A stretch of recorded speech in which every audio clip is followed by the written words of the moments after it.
potential legal aspects to the board members that is not following those state mandates. So you can push it out for just a minute until they tell you, no, you got to do it, and then you got to do it. They're going to drop it. So like 10 years we could do it. No. You're going to take a class and you're going to find out exactly you're going to find out exactly all those things in that class.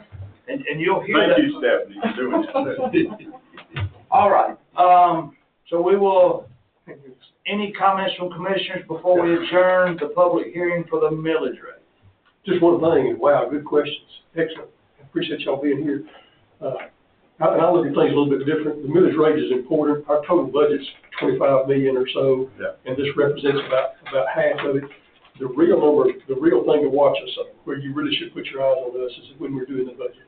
Because the millage rate is what we have to pay for what we put in the budget. Correct. So watch what we do at the budget. That's the number that you need to look to see if it's moving from one year to the next, and make sure that it is moving appropriately. Correct. So the part we're going to go into in just a minute, you may want to stick around for, because you'll hear where those dollars go. Okay. Or at least the request for that. Yeah, the request.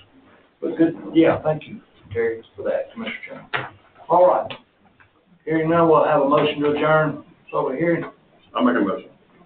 Motion by Commissioner Kirk. Second. Second by Commissioner Chandler. All in discussion. All right, we will close the millage rate discussion, and now we will open discuss 2027 budget by department. And first up will be Judge Patton, because he was just itching to come up. His foot was twitching, y'all. Yeah. Judge Cross, have you still got your hearing to attend?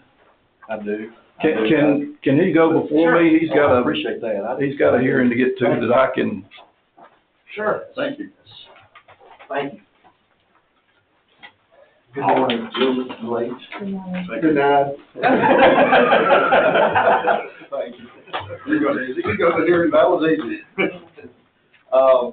I've reviewed the figures proposed by the chairman's office, and of course, we submitted our figures, and then the chairman's office submitted proposed figures, and I can certainly live, and I think we can work within the parameters proposed by your office. And the only thing I want to point out is that a couple of line items that we have in our budget, Yes. like the interpreter. For instance, this month in traffic court, we're going to have not only Spanish interpreter, but also Karen interpreter. We just have found the need, and but under federal law, we have to provide any non-English speaking person with an interpreter, and we're just finding the demand more and more. So for what that's worth, but I think we can stay within the figures that's proposed by the chairman's office. Postage, as you know, is increasing. I'm sure you're going to hear for the next few hearings how much things have increased, but I think we can work with that. One last thing I'll tell you that they increased on us was our training cost, and we're required by law to attend mandatory training every year. The judges are, not necessarily the clerks. But they've increased the cost of that training. They don't offer it virtually. We've tried to get them to offer it virtually, which would save on travel expenses or housing expenses one way or the other. But rarely do they hold it in Athens anymore. So for what that's worth. Last thing I would just ask, as a department head, is that you consider a 5% increase for the employees. I'm very proud of our employees. We're one of the few courts in the state where each clerk is certified through the state, and I sure would like to retain them. I don't expect any of them to go anywhere. They would appreciate any consideration that you would give them for a cost of living increase, and I can't brag on them enough. While I'm here and got your attention, I'll also brag on the maintenance crew. They do an outstanding job, and also Nell, she's amazing. So for what that's worth, and Cody, I wanted to touch on this. So I went back through this and penciled it up again. Yeah, I just want to let you know, on the interpreter side, yes, I went with our recommendation over maybe your request, which is only a $200 difference, because I do feel like you're right, because the interpreter line item, I think you've asked for 3,500, and we had said 37, and I just X'd my 37, because I'm scared that we're gonna get into that, so just trying to, I want the word pad, but I know it's gonna be used. If not, we're going to come back and adjust it, so that one is what I've marked, and also your office supplies. I checked your request, not our request, and then the one above it, court reporter services, I checked our recommended amount and not yours, because I'm afraid that ours is a little bit higher than yours. You always are, I know you're always very conservative, but what we see through the year in your office, it's easier to do it now than it is to come back and adjust the budget later. Absolutely. And we've always pulled from Peter to pay Paul if we're over and, hope, anyway. But yeah, I think we can live within those parameters and, do our, we always strive to stay within the parameters set by the board, and, we'll continue to do so. Thank you, sir. Yes. I agree with Todd on this, but, on the interpreter, is the requirement that you have a physical person there, or can it be done via computer through one of the apps that does it and then prints it out on the screen? Yeah, according to our court rules, we're supposed to have a certified interpreter. Best case scenario, them to be present. Like with this Karen one, there's not one. There may be one in the state, none that I found, and the only option we have is to do it virtually. The problem is that's a very rare language around here, and the interpreter charges a substantial amount. They charge a minimum, if I'm not mistaken, they have to charge a minimum of 2 hours at like $400 an hour. It's crazy. But For a traffic ticket. For a traffic ticket, yes. But this is, it's a DUI, like a second or third offense, so it's pretty important that this person understands the rights, Sure. of course. So you do have to physically have a person interpret that you're talking to at that, or on the Zoom thing. On the Zoom, correct. Yeah. It needs to be a certified Yeah, interpreter. it can't be AI, translator. it can't be AI supported in other Correct. ways. Okay. Correct. That was what my question was. Could that I'm sorry. AI do it rather than have a person? Yeah. Only I thought that as was- a very last resort could we do that. That would, yeah. And Judge Cross, just because, I want to go back just for a second. We talk about the state mandates, about everything in his office and Judge Patton's office has a state mandate behind it, no matter what it is. So technically, we can take all of his budget and consider that a state mandate. Judge Patton's office, his whole budget is a state mandate. That just a couple of them, to name a few, because there's a lot that's state mandated. But thank you, Judge. Yes, sir, thank you. Any other questions, I'll be happy to answer. Come back bearing donuts. Absolutely, yes. Thank you, Judge. Thank y'all. You do Appreciate it. Thank you you. do a good job. Oh, thank you, thank you. Y'all do too. Thank you. Thank you, Judge Patton. Yes, sir. Appreciate it. Come on up, Judge Patton.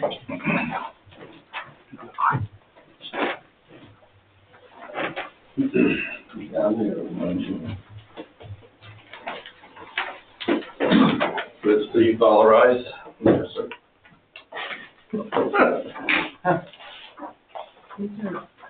There's a lot of sarcasm involved with that comment.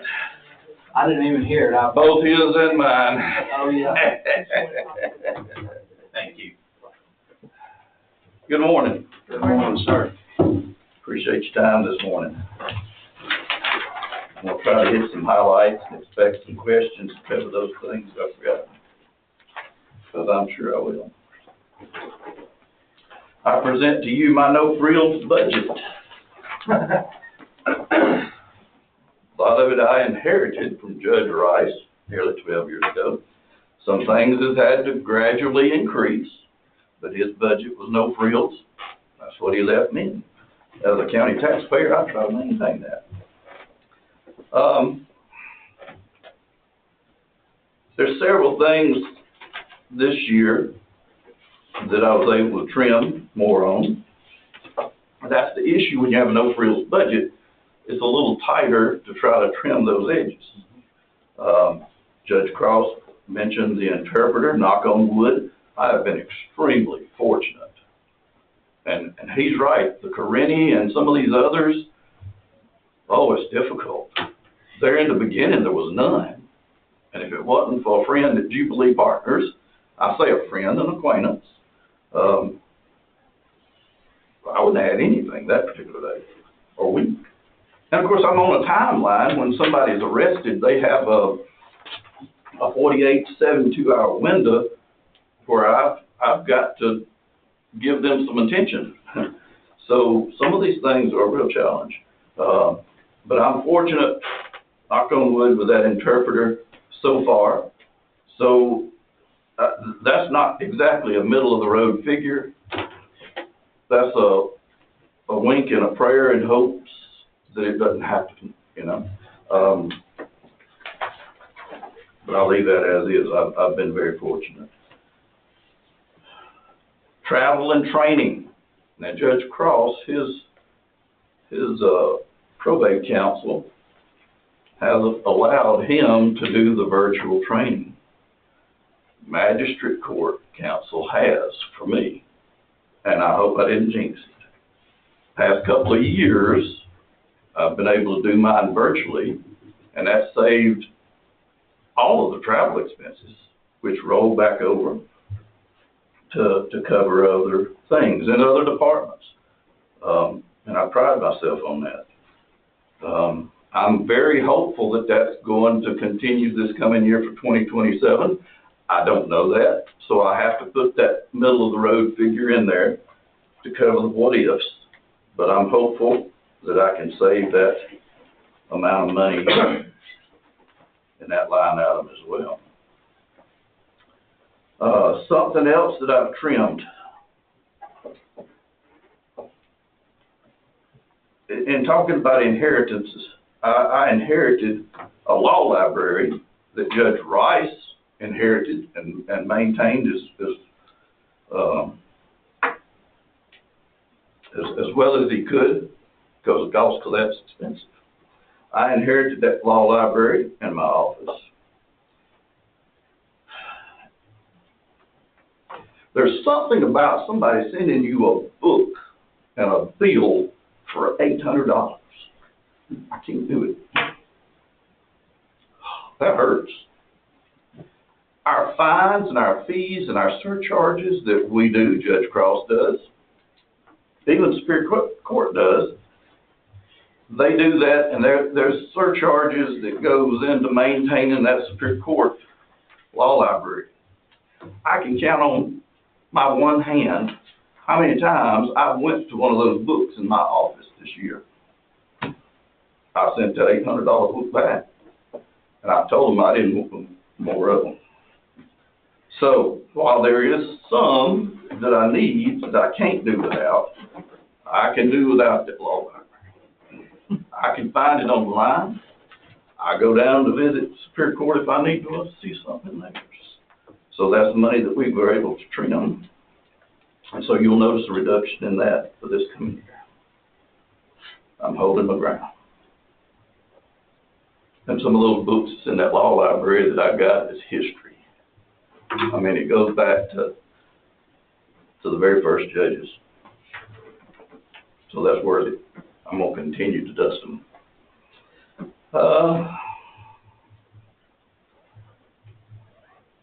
I'm continuing to look. Now, you did mention some mandates.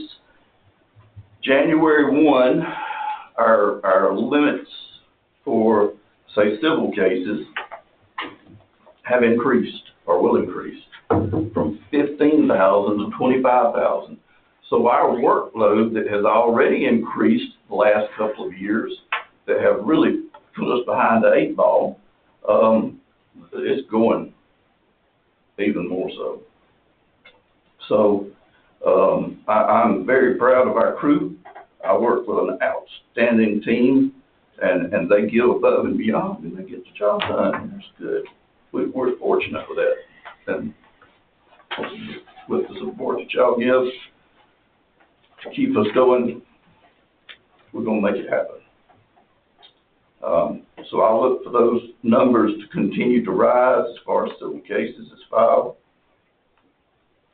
And we're just gonna have to suck it up and deal with it. And we do. Here again, I got a great crew.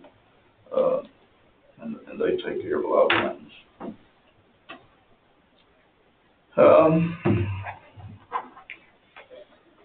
I'll echo what Judge Cross has already mentioned about the cost of living. If we want to maintain a good crew, we got to do something to continue to boost the morale. There's no way that you can physically keep up with the cost of living when it comes to a paycheck. I hate it. I wish there was. I wish you had that gold mine that you could dig into to raise everybody's pay to do that, but you can't. All of our costs, y'all too, continue to rise. Some of these things cause your escrow to grow up. House payments continue, cost of fuel, cost of living, all them things add up. Can our people, mine and theirs, go elsewhere and make more money? Yeah, they do. Thank goodness mine hadn't. And that, like Judge Cross said, they haven't said so. They continue to show up. They're dedicated. I want to make sure we can. And I'll speak that for all of our county employees. We got some great ones. And I know their phone rings just like mine. 7 days a week, 365 days a year. Ain't that right, Christine? Yes, sir. Yeah. Sure, two on vacation. Oh, yes. 7 days a week. I don't go nowhere without that stinking cell phone and a laptop. Whether if I can find a day that ain't 110 degrees on that motorcycle headed to the mountains, I got the computer with me. If I can squeeze in a camping trip, I'm going somewhere that's got a hot spot available that I tag. Sitting at the beach. This year, my family took me to the beach for a vacation. Sitting in that beach chair that morning, I was editing warrants that night shift had sent me. Yeah, I'm sure you're from the room too. So, when I say that I would like to see that cost of living, I'm talking about everybody. Those of us that ACCG tends to leave out too.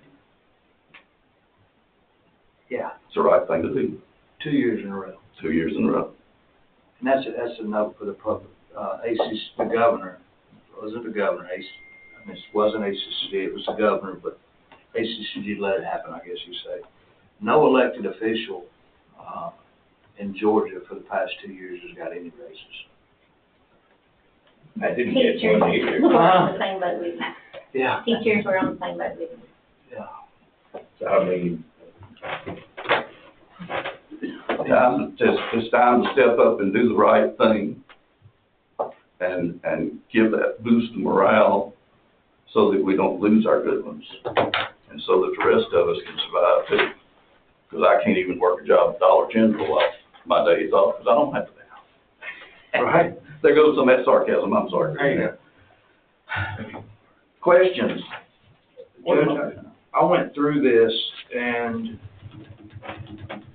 I told Susan yesterday at the end of the day, you guys done such a good job, and all 6 that I had presented to me yesterday for today. I have to normally work a lot harder prior to this meeting. These are spot on. I could not believe that I went through 5 departments and did not make a change to any other than recommended more here or more there. And I appreciate it. I try to work within my limits and then some.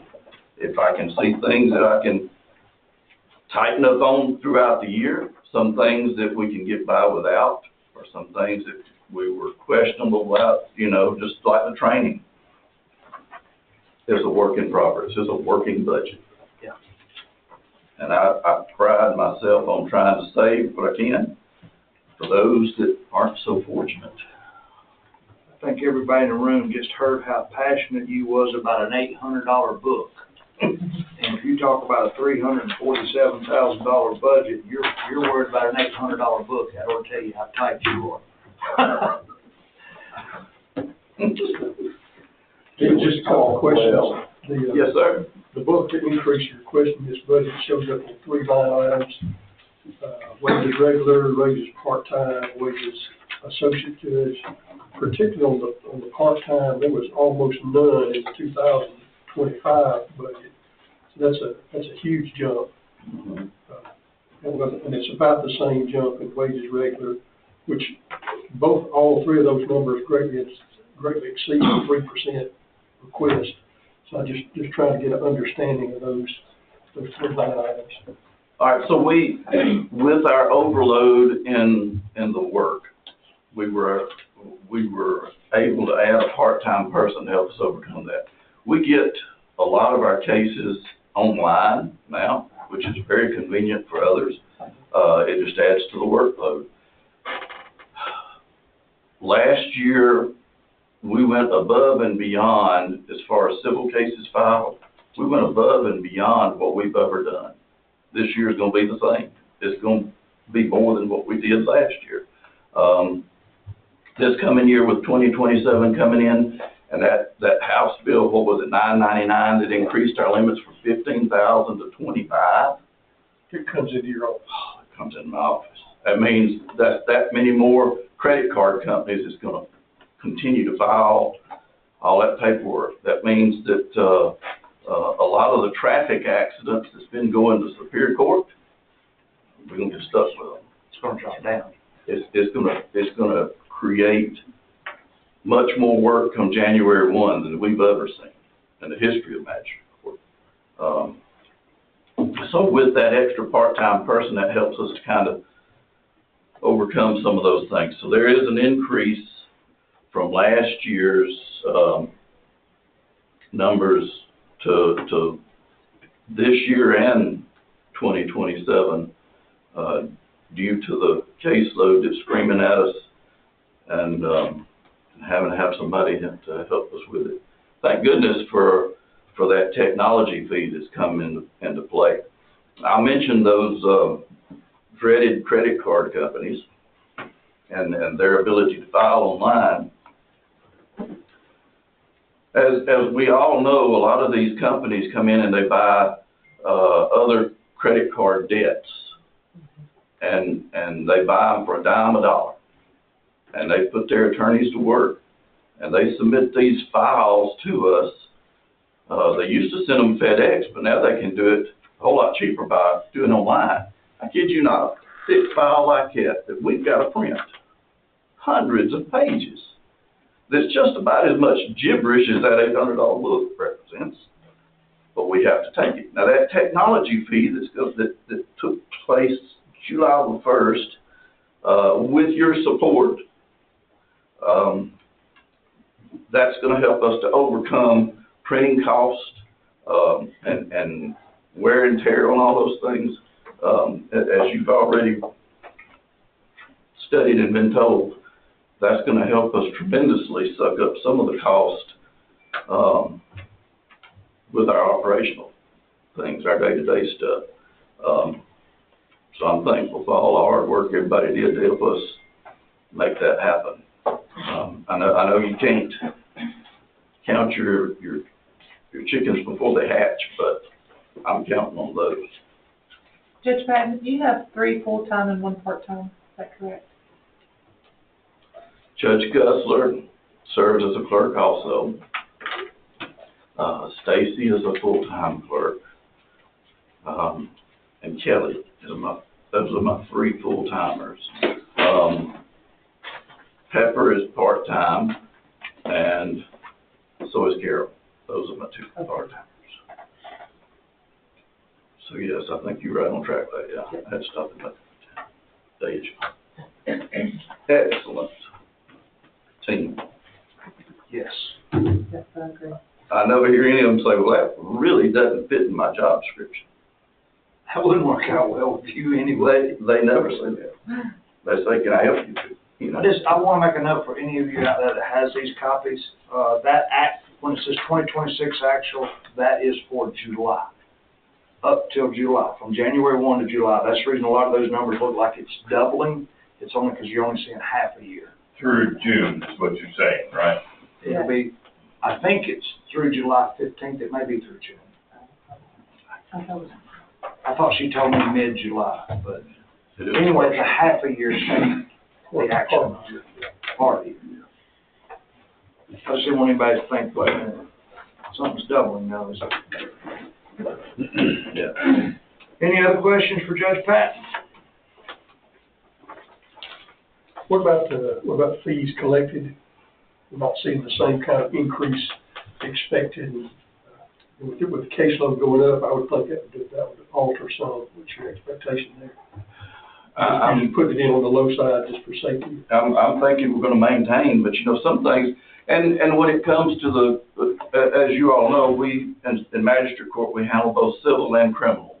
The civil stuff, it ain't going away. There's nothing I can do. I can't close my eyes and hope for it. It's just steadily increasing. The criminal stuff, a lot of those things that Judge Rice used to see a lot of through a magistrate citation, and I even saw in the beginning years, those have steadily grown over to warrants issued.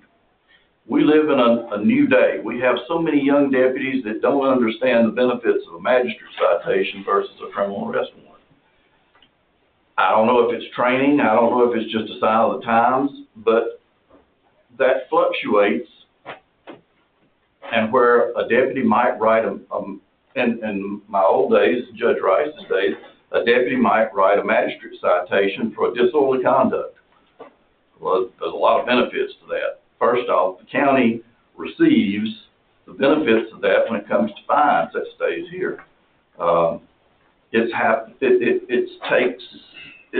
It's more timely as far as adjudicating the case, where we would take care of it within 30 or 60 days. Superior Court goes 2 years plus if they hear it at all.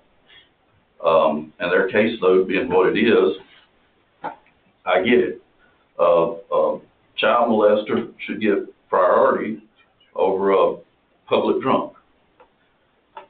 So the numbers that you see from the criminal side and the magistrate citations have gone down.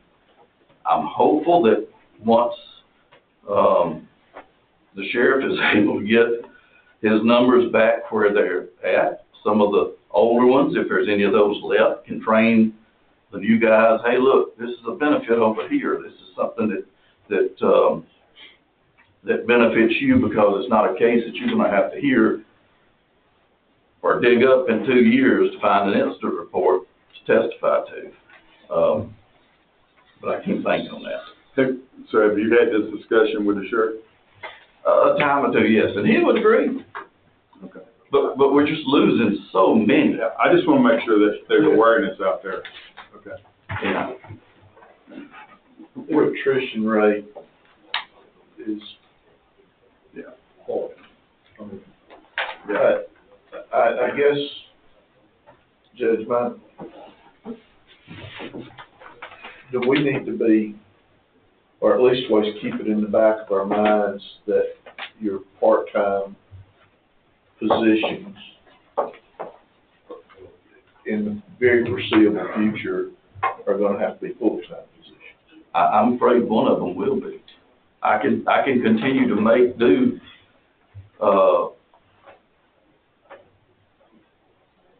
Pepper, she continues to come in, and she is her primary thing. Now, she's an associate judge. She can do anything I can do and take care of those hearings and stuff like that and the just in case theories. Her primary thing is bookkeeping. She is solid gold. When FIFAs and all these things that just really make my head hurt to pronounce, she's on top of it. She's been only doing this for, 20-something years. So she's excellent.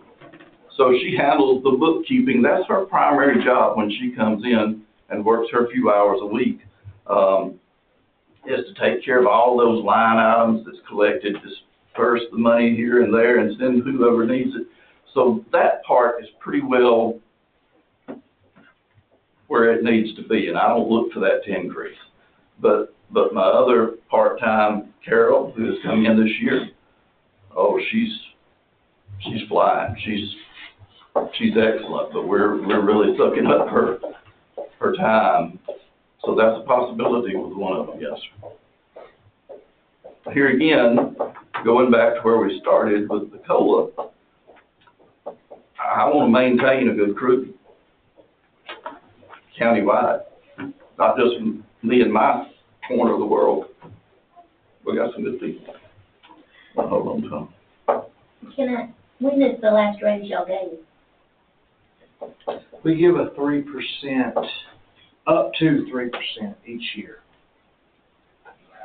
So you have been getting, or they've gotten increase? Yes, For it's just staff. yeah, for staff, but unfortunately, the inflationary rate's outrunning the raise rate. But isn't that statewide now?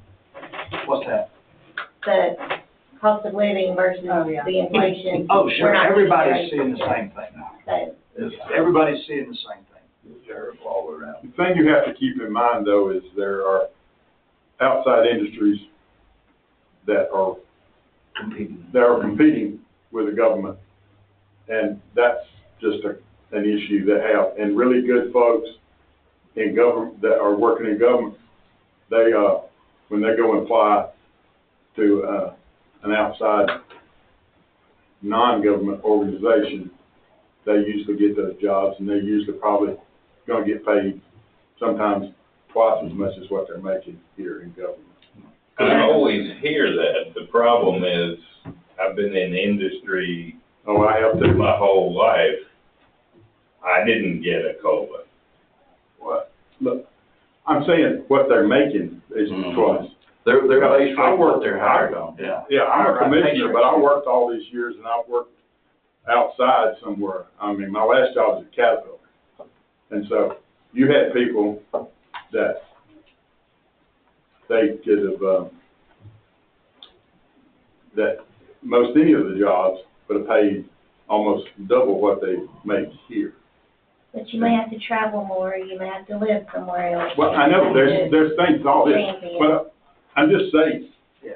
and this is competition, folks. I'll But wrap it's, this up everybody's in in the end. competition. We need to Well, finish with Judge Okay, Patton. yeah, and look, this, I guess this is the point too of a thing is normally, during the budget sessions, we don't have a whole lot of questions and coming in here. It's for you to listen and then. I just gotta get him back to his office. That's right, we gotta do that, so, Well, and but, all of these are good points, and you're right. And that's the reason why, and I'm speaking more on the umbrella side of things, that's the reason why a deputy sheriff can go drive a truck and make more money. that's right.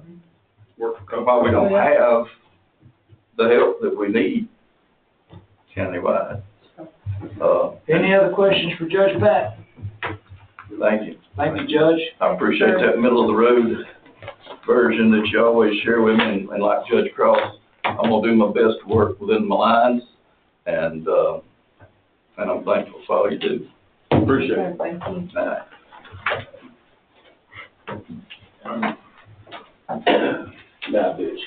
Yes, sir. Oh, you just wanted to hear the court side. That's it. All right. Throw rocks at you. Water Department. Sonny Schubert and, yeah.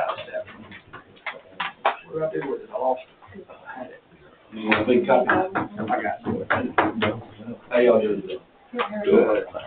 So, I want to thank you for the time, and I think this is pretty self-explanatory, what we're asking for. Like Todd said, he went through it and didn't make many changes.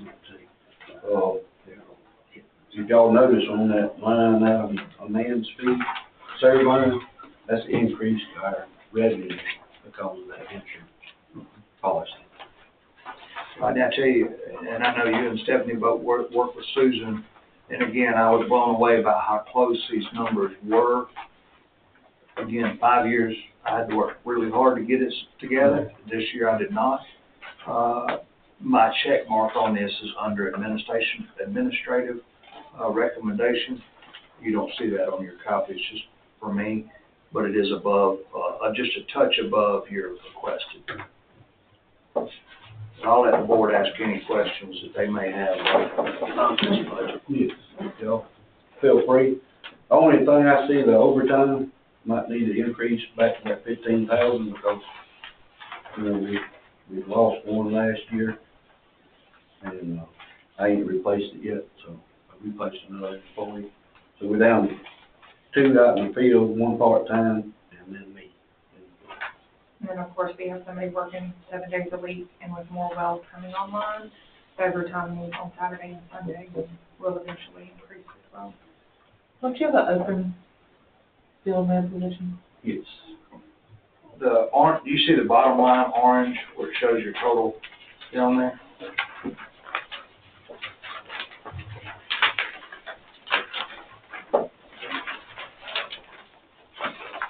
Water sewer expenses, 2.079, 2.12. Yes. So I've checked the 2.12 because I do think, like you, I looked at the overtime stuff, and I think those will cover the topics that y'all just announced. That's the reason I checked the taller box. Okay. And the water towers, we asked for 42, that amount on that, and I think she put 32. We waiting on a quote. I just texted Matt again about putting a 3 million gallon tank on our plant, maintenance plan. The one that's at GRP. The one at GRP, it's not been on the plan, It was asked me. but we did get it, cleaned out last year before last. It was a couple of years ago, whenever we were still into the IBPA. I'm waiting to hear from him to see what that would cost to add to that plan. If I'm correct, my bottom line number, though, addressing this will cover. We just We'll cover any other thing. push and pull. Okay. We can check that agreement with GRP and see if they're, part of their responsibility with maintenance of that tank. I mean, I don't know, I'm just asking this question. As far as I know, it's not. It's our tanks, our pump station down there. Everything's ours. So we own all of that, right? That's correct. So they construct it and they just gave it and it turned it over to us, okay? Just want to make As sure. far as I know, that's before my time. Just to double check. But I mean, yeah, that's. Find that agreement. It's written down somewhere. Just one additional comment, and it's not a comment, it's not a question, but a thank you. Revenue versus expenditures. This is doing exactly what a water department's supposed to be, and I'm looking forward to when we get in a position countywide, y'all truly operate as an enterprise budget separate from everything else. Yep. And these proceeds get to go towards additional facilities like water towers. We're working on that, we're running. We're working faster than the engineers can. So, good. Rodney, the only thing I guess that I see on y'all's whole thing that, and this is up for conversation, but I'd like to see it as a line item for next year, because we are increasing the number of customers, we're increasing the number of wells. I'd like to see a line item in here, and I know we have overtime built into it, but I would really like to see a line item for you guys for on-call wages, because regardless if we're paying overtime or not, with the number of checkpoints that we have and potential problems that you could have, particularly increasing the number of customers, water meter goes out, somebody's not gonna wanna wait from Saturday morning till Monday morning to get water back on. If we could get that included as a line item in their budget, I think for this department in particular, with the fact that they are a 24-hour, 7-day-a-week department, that needs serious consideration of these guys. It's not a hard add. I agree with that, because I was thinking, because we don't have any 7-day employees at all, so. that's We have right. 7 day on call. Well, Well, and We're on our that. guys go out 7 days a week, They have because to we check have the to check wells. the wells for chemical levels. so is that, if it's on call though, it's a designated person that's on call, it's not just somebody's called and if they can make it. We rotate on the weekend. You do, okay, All And right. if that person's working that weekend and then a call comes in, they would then go Okay. back out. But I would say 90% of the total that you see on there is from weekend work. There's a small percentage, I would say around 10%, that would be from whenever we have to test wells and somebody has to sit with that well for 48 to 72 hours. But I don't think that that would be the breakdown for next year. And that's gonna be even more important, I think, if we can get more business in here, they want to be assured that they're gonna have those services, especially when we're looking at their hull. And I appreciate the, tour that we got, where we went out and looked at the sewage, plant over there and all that kind of stuff. And, I know there's a lot of opportunities there that we can, take. I wish y'all could have went and seen the James Hoffman well house that we did last Yeah. year, or year before that. Yeah. So I appreciate the work and things you're doing over there, but, I think it's very important that we make sure that we do have, like Dennis said, it covered so that, we can keep people up and running. Aren't you a 3-hour Saturday, Sunday? 4 hours. So somebody comes in every Saturday and Sunday for 4 hours to do all the well monitoring. Okay. And as more wells go online, That'll we would need extend. to increase that for the guys. And most of the time, if we have an emergency, it's gonna be all of us come in. Well, yeah, for me, that's on-call hours and hours dedicated to well testing and all are two different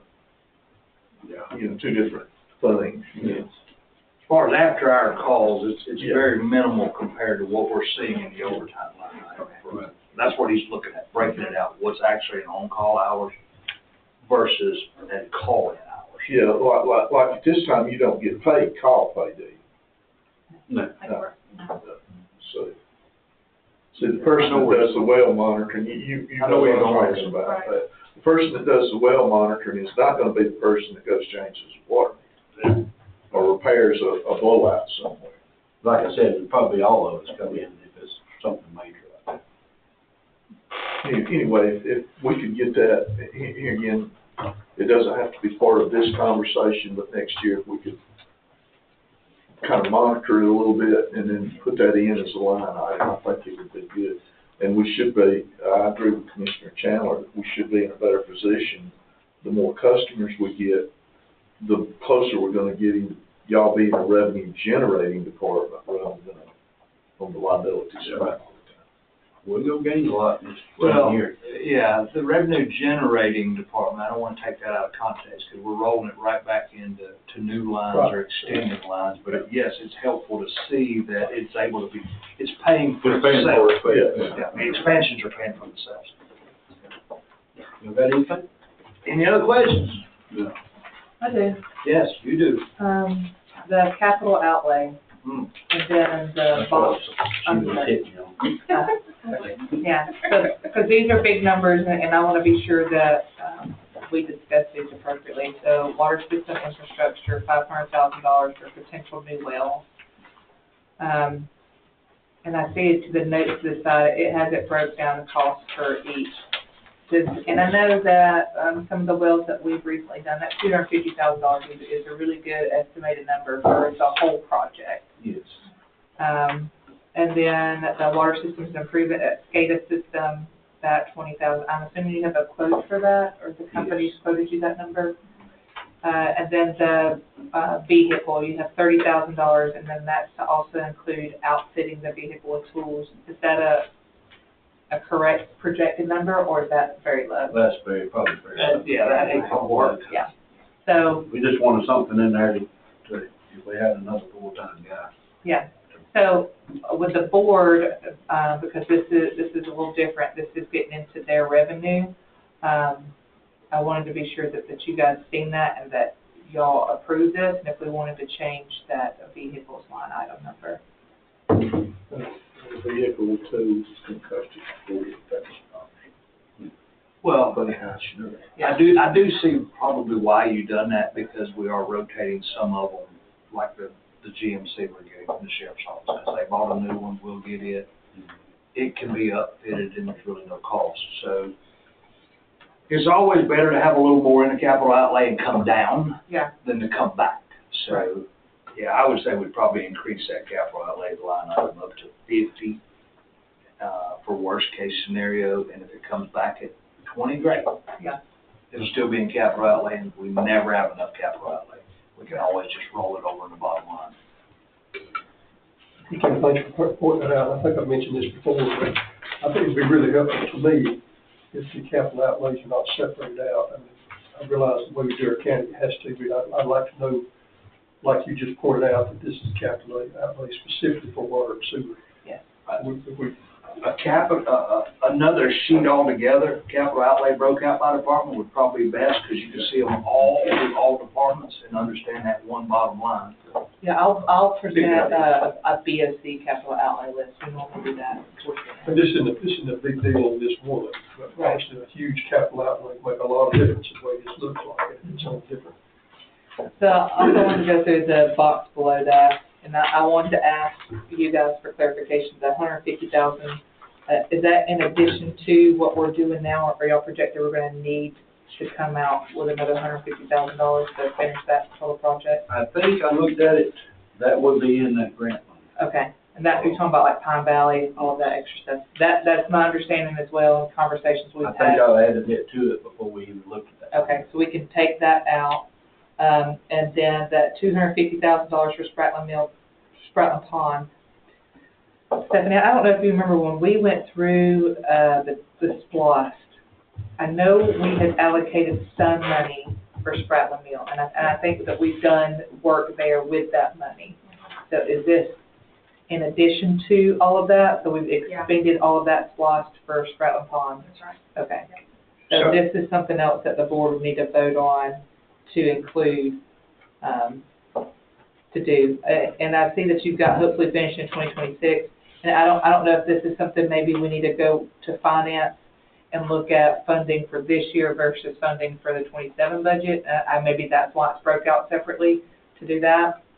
And then that pump station for Commerce, that needs to happen this year too. So those two, I wanted to ask those questions and point out to the board while they're listed on this for 2027. The requesting for 2026, we'll probably bring this back before you guys to get additional funding to finish those projects.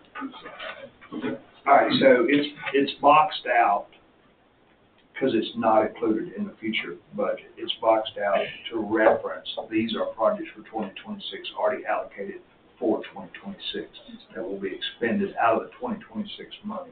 Now, I think that they may be projects for 26, but I don't think they have the funding to finish those projects. But that's what they're saying. All of these have funding. We should have funding for all. Every one of these has been verified funding. So I think why she put it on here was it says possible discussion to let the board know where this funding is going. But I'll tell you, the feed mill's already been voted on. Right. The funding's there. The pump station for Commerce, $200,000 needs to happen in 26. It will happen in 26. And it was already approved by the Board of Commissioners when we bought that line from Commerce and we added that vault. We included that meter to go in that thing. So I don't really know why this is on this sheet, just to be honest. I don't. As we add developments and developers agree to, extend water lines, you know, and then, particularly residential development, because that seems where we're focused a little bit right now. Do we do, for the individual meters for houses and things like that, do we install those, or does the developer install those as he goes? They've been installed they'll do the tap, it's at a box, and we'll install the meter. Then we install the meter after It's done, pressurized, so. it's when we accept it, they don't get, there's not a meter installed until we accept the system. Yes. Okay, do we, another question, and you guys may not know the answer to this, we don't install meters until permits are issued for, and here again, residential is primarily what I'm talking about. You're talking about new development? Yeah, new developments. they don't get a meter until a permit's issued for that lot, correct?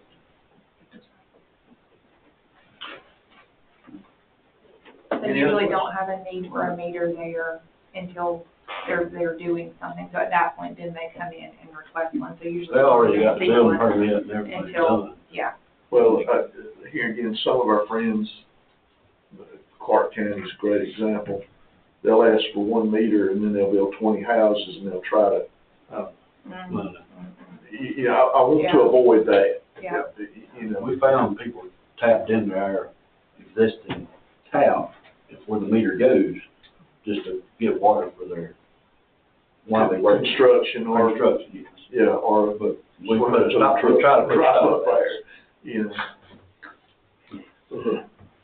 That answers my question. I appreciate that. While we're on the discussion, I just got one for General. You know, when we went and looked at the sewage facility over there at Hull, we talked about some improvements and things that need to be done over there. So where are those? There's a grant. So that is all looking at just a grant. There's no match, no budget. We don't need to look at any budget items or anything for that going forward. I don't. The match, probably yes, but I don't know that it'll get completed in 27. I think we were I talking only that think it'll we'll be a get started 28 thing. You don't think it'll start That's with why. 28? Yeah, and I was afraid if we put it in there, it'll misconstrue the numbers, and then the public will read it. Okay. Wait a All right. minute, it's a $2 million increase for this. Yeah, I just know that we discussed it. I knew it was in the Yeah. future, but I didn't know if there was anything that needed to be put in here, you know. Gotcha. No, good points. Thank you for catching it. How many acres are tied up in the drip irrigation system at the Hull? 37. I think there's 15 allotted for it. Yeah. 7 of it's huge right now. There's a total of 37 acres there, yes. And this is a conversation that we'll initiate at another time. When we get the outfall, with the open pipe outfall out of that facility there, are we gonna try to do something with that land? Yeah. So, yeah. Okay. Free it up, clean it off, and get it ready. Any other questions, sir? All right, thank y'all. Thank y'all. Have a good day. Miss Ambria Shipley. You two don't talk. That's all right. I already give you your contact. Okay. Good morning. Good morning. Our numbers are projected just by continuous growth. I do think that our overtime line item may need to be increased, and that is because of the numbers. Normally, when I first came, we had about 15 to 20 people that would go on a trip. It would take about an hour to eat, but taking 40 people on a trip will increase that time to 2-3 hours. And we do have a lot of outside of the hour events, such as our Halloween in the park and different things that we're doing with the seniors. I don't take all employees on those trips. It's just the drivers and the administrative staff that is needed. We usually do the ratio to senior to staff members when we do take them on those trips. Another thing that I spoke with Susan about, I know that there is, I think it's $25,000 every year for the buses. Yes, I think, okay. We did talk about having to have a new bus. We have Another bus. I'm sorry. Yeah, not new. Well, no, it's possibly new, but we're not replacing it. Right. So we have 3 buses and we have 3 cars. So our buses fit comfortably 30 seats for the 3 buses. So we're actually having to drive the Meals on Wheels cars to take everybody on those trips, or they're having to drive. Like if we go to South Carolina, either some of the seniors have to drive and we have to drive those additional cars to make everybody fit. So we do not have enough space to just take everyone on the trip, which is a good thing. On the line item for the center prepared meals, that was an increase based on the kitchen renovations. Right now we cook 1 day per week. We will increase those days once we have our kitchen renovations. Those are the only concerning line items that I have. So That, the center prepared food expense, the Mhm. 18, Mm-hmm. that's to be able to cook more food at the center. Well, we've increased our numbers, so the amount of food cooked on those Fridays, have increased. But, So yes, that's to be able to cook more meals. but if you do that, if the board approves the 18 there, they'll essentially need to approve the 32 in the building improvements, because you're gonna have to Have the kitchen renovated. Mm-hmm. So one goes in hand with the Correct. other. Mm-hmm. And then the vehicles, this is to purchase one for next year, the 150,000. Yes, from my understanding, I think you guys had purchased 2 at one time, but it was a deal for the 2, I think she said. So yes, that is the purchase. Okay, so we have, so the notes, I knew that, like you said, I knew we had been putting aside $25,000 a year, so much like what we do with ambulances to purchase a vehicle, but you're gonna need it beforehand, so we have 50,000 put to the side. Correct. And then so would you need that 50,000 plus the 150? Or are we just gonna hold, Todd, are we planning on holding the 50,000 there and like it says here, to resume in 2028? Correct. I've asked to not add the 25 into that number because we're gonna ask for 150, but we wanna show what we've got, and then just do a 1-year pause of the 25, and then we'll pick it back up in 28, since we're having. So you're saying hold the 50 to the side and not Hold- use it? correct. Okay. And then just, instead of allocating 25,000 this year. Right, Towards that. yeah. We'll pause it because we gotta buy 150, and we'll pick it back up next year. Or then we'll have 75. Yeah. Because by this time, just to be honest, by 28 or 29, we'll probably be on the 4th one at the Yeah. rate they're growing. I like that. There were some reservations or concerns expressed in the past in meetings we've had that our buses nor our facility, particularly in trips, we don't accommodate people who are not, that may have mobility issues. Mm-hmm. Are we looking at expanding where we could, I mean, you know, there's a growing segment of our population that, while not totally dependent on wheelchairs, walkers, and stuff like that, they could potentially participate in programs that you guys provide if we were a little more accessible. I had a little bit more accessibility. You know, here again, this year it's not something that I think we need to be concerned with, but, you know, as our current, demographically, as our current group ages more, that, you know, aging doesn't equate to not being able to participate in events. Mm-hmm.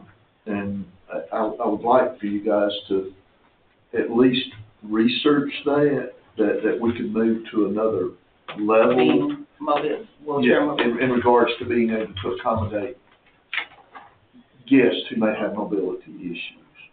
And I am extremely pleased with the effort and with the expansion and use of the senior center.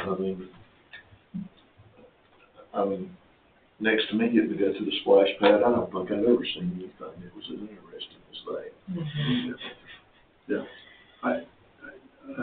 I think that you, whenever we had the meeting up there that some of us attended where we traveled to, that you addressed some of that about mobility issues and some of the problems with that. So I think a comprehensive, you know, sort of presentation at some point would be really good, you know, to let us know exactly what the hurdles are to doing that, and then I guess what the appropriate cost would be, as Dennis has already pointed out. And I know that even when you talk about those buses up there, because I know a lot of those folks that are taking, using the center up there, that it's, the buses themselves are tough on some of them traveling, even, if they do have mobility, but because of the, how those buses are built and such like that. And as we rode in one, they're sort of tight fits and all that kind of stuff. And so I understand that, there could be some issues with the buses that need to be corrected also. The standard, the training. Yeah, all those kind of things. But I think a comprehensive thing on that. The other thing that UGA will donate us a bus. Yeah, I Low mean, entry, if we had some of those with like they got out there on campus, that'd be great for the handicapped students and stuff like that. The other one, I wanted to just understand this. So if we approve the kitchen, that renovation that was talked about, and then we were to do the Friday meals, and then the possibility to do more other meals during the week, does that change as far as those what we pay for the meals coming from? The congregate meals? Yeah. So, after doing my research and sitting down with the different people, the congregate meal, we can actually get them to help fund some of the meals that we cook on site. We just have to have a dietitian, which the school has one, so maybe we can get with them and use their dietitian. But as long as the meals fall under that category, then we can use some of that money instead of coming back to the board asking for more money to cook on site. We just have to have the kitchen renovations up to par. Okay. You just touched on something I don't want to leave right fast. What? I would love for you to sit down with the school and talk about that. I think that would be good interaction anyway for their dietitian and their class. Yep.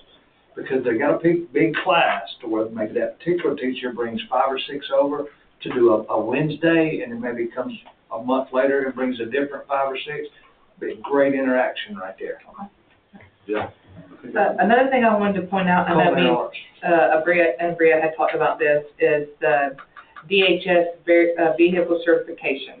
So we have learned a lot over the past few years with that. We have sent them to the road department to have them kind of certified and tried to figure that out and tried to figure out, we have staff that can get certified to certify the buses.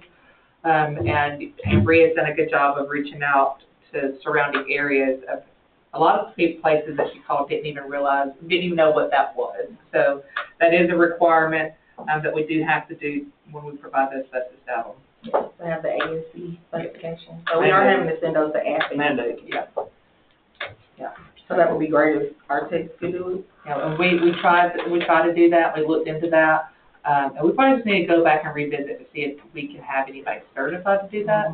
But I think the last time we looked at the cost to have another company certified versus what it would cost us to have someone certified with.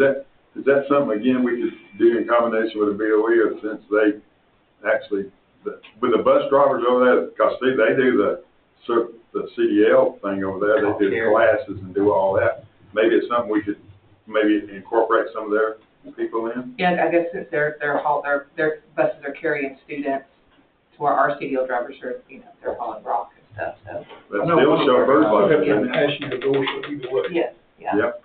That's a good point. We can reach out to her. Okay, we've got her phone number. Check also with the extension service, see if they have nutritionists, dietitianists, and Oh, yeah. staff. We might have one in-house, if not UGA, certainly they have state specialists somewhere. Is it Michaela is that her name? Michaela? She is one of the ones, she'd probably not be the one that does the, work for the schools, the other one there, I can't remember her name. I've got their contact. Primarily, She was primary in-house. Okay. Yeah, every one of her. All right, what else you got, young lady? That was my only concern. Of course, Paul has our building stuff, so that was really my only concern, for our seniors. What do you see besides food? What are you facing for activities? Space. Space, yeah. Parking lot, our parking lot is always full. We don't have enough parking spaces. We've actually started now, having them park at the bottom where the rec department is. during the day, and then we take our bus down and go pick them up. So we're starting to shuttle them back because we don't have enough parking space. We don't have enough, just building space. Even when we host a bingo, we are full to capacity. So now we're using the Ag Center to accommodate for that. So that, you know, we're just trying to work with what we have and continuing to grow. That's a great problem to have. It is. All right, thank you. Thank you. The I know next, we talked some about using the Ag Center kitchen also, just kind of keep that. yeah, we spoke about using the Ag Center kitchen, but like like having to keep the temperatures and transporting the food back to the senior center would be a whole. The next one is for Paul, for buildings and grounds, and that might take a little bit of time. Do y'all want to, we want to do that? Anyone use the bathroom break? I do. Yep. 10 minutes or so.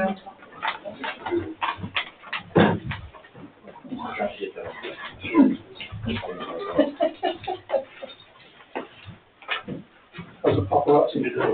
If either of y'all want to stop by the office one day, we'll try to go into some granular on it, we'll talk about any little details in it, more than what you think. Any questions, but I'll tell you, I'll take some questions, or anything, I'll answer. Our Friday, Thank you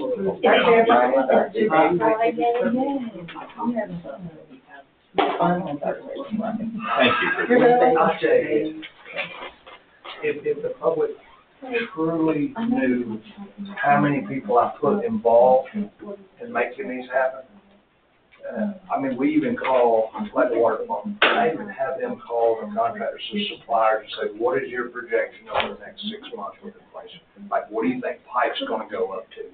I mean, we try to narrow it down. And those line items right there, so there's gonna be, we still got 20 more departments to go through, which is just how we're doing right now. I go through every line item with a clear ruler, one at a time, and walk on them. As they get department heads just sit down with finance, they put down their requests, and then I go back and I look at 5-year history. And I just start making changes. You know what I mean? Hers, the last one. Yeah, senior center, Went up. probably 7.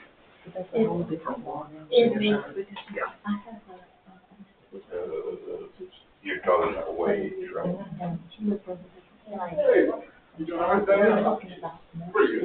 We didn't have anybody here. We did not have, this is when we went 2 years with just an intro program. And then we hired one. Gotcha. And the 3%, and then this is half, so we just took that number and doubled the number, because this is what we And have. it's 59, So it, and the raise is still higher. with 3%, you take the Well, I number. know if you, this one versus this one comes out at 6%. If he speed this out. Only if that number there was exactly 6 months into the payroll cycle. If you think about it, if you're off, you get paid every 2 weeks. So if it's on the second week. Well, and I don't know, I'm saying it could be 15 days more. Well, I mean, that's, yeah. If y'all not seen that, that's in your second. Yeah, we've been gonna say, Church says we don't have that's a lot of volunteer help too, because. Not that much. Hmm. They work. You go up there, you just, they got people delivering. On average, 80 a day, to 160 there. And it was 3 years ago, we had 30. You gotta have 80. Now, there's our people that, I know that deliver on wheels. So that's totally, I mean, I believe all those are. I don't wanna go there, but it's like you. Yeah. And so to further the future. That's good. Glad to see y'all. Man, we were. Well, yeah, I am now, Stephanie, finish out my term. But yeah, the senior has really grown. We were, with our church, we were Yeah. No, we're not, we're not. But No, and we the got other all part. kinds of use. So, I'm in Pullman. Okay, so I have. But, yeah, I mean, they, Yeah, and Yeah. you may never do that. And then we have a lot of people that go to the senior citizens, yeah. So, yeah, we're church. Okay. Everything from Atlanta, all those, it's moving, it's slow, it's moving. Yeah, you know, the partners person, sort of discussion about the difference in those, in the pay rate. It always shows up that we have a real hard time, especially, How do you say? especially sheriff's department. And, you know, some of them How was your day? are the young How you people. doing? We get them. I know you just pulled me up. then they hire. Well, Jackson, and all of them. So it's more for increase, you know, look at where revenue base is. Yeah, and we're not on the interstate. We're not on the interstate, we don't have those Glad bridges. to hear your comments about the road. Yeah. Oh, but Oh, yeah. Things you don't think As about soon as you unless you did. mention data Yeah. Oh, we can't have what. Oh, you're not getting it. What they're paying. Well, Yeah. I think what they were very, they are about. Hey, how are you? They're people, they are, they're very, they're got out of requirements. You know, the ordinance. It's cut off. It's got your name. They don't have all the generators and don't have the water. Well, I don't, you don't have a job. Just business. Yeah. I'll say, oh, yeah. Well, I couldn't see it, but I thought I saw it sitting here, but I didn't know if it was. Now, my hearing's Can I not have good, all but I of can't We don't hear. have to ask you to step out. Yeah, there's plenty of water there. So I don't even know if one is supposed to be At the end of the day, the other one is water. it is, it costs you, but if they do that, especially where there's I don't realize it's actual much and one water. I'm aware. Unfortunately, in most situations, they have really no. It is what it is. I'll talk to you later. And we haven't always, been real smart about that. You know, it's just somebody looking, oh, this is bringing this much revenue. Yeah. But they don't, how that affects. That's where the serial commercial or something, some kind of commercial. So it's just really skewed, will it? They're bringing in. Table, everybody looks. Yeah, I'm finding that out. So they pay tax on when they have to build $1 million house. They're paying tax. I can see that. Now, it's not the same rate as like our house or barn, right? It's a lower rate. Does this have all of them on here, or the ones that have? It's about, it's all based on the same thing. I mean, it's all based on value. So you think And then, they're gonna go out, once I get the what whole the whole budget thing will sell. completed, because Okay, so you take a part, you were chicken out of it. be in the meeting. And so they pay eight, yeah, it's just like that. Yeah, they get all those kind of stuff. All right, y'all ready to get started? No, they don't get, no. You know, like, yeah, I like that. Yeah. Right? Y'all, rest of y'all get on. Oh, water and sugar right. But you know, we say that, and I'm very pleased with it, I think it's one of the best moves that we've made to the issue. But, if they could generate $1.5 million a year, and if we put a real connection fees in place, we can have some significant, the matching funds, grants and all that, make a big difference. It goes a lot. We did a little meat and food restaurant down in Oconee County. And that's what it is, just a meat and food restaurant. There's nothing fancy. The connection fees were $96,000. Yeah. water and sewer. Yeah. And they didn't blink an eye when they paid. Yeah, well, Jackson County's doing that right now to deter it. When you're on the want side, it's sort of hard to run up that way. But we can talk about it later. All right. Hey, buddy. Funny. So I do appreciate everybody's time. I have been challenged by a few people to come up with a plan, expansion plan. Before you is what we've come up with thus far. This is, I think, 4.0. It's a very fluid plan, but as you all know, when I stood here last year, we talked about the expansion of the building and how we needed more court space and all the different things, and the judges before me, I don't know that was planned or not, but it worked great. And the fact that we couldn't meet Monday was an even better illustration as to why we have these issues.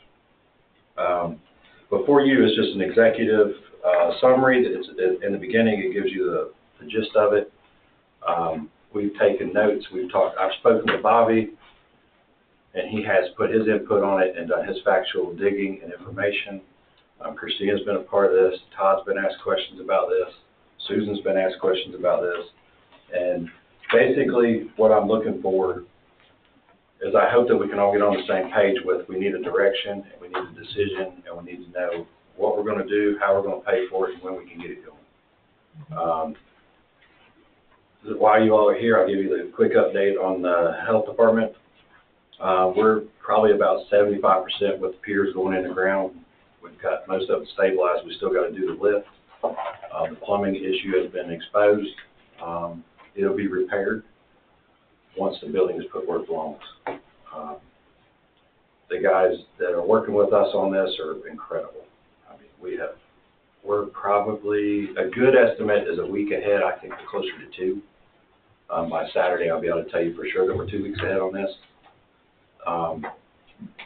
And that's just a small glimpse of all the things that are going on. While Cody was standing here talking, cooling unit 3 went down. We've lost both compressors in it. I had to step out. I got Jones coming. He just texted me and he's pulling in the driveway.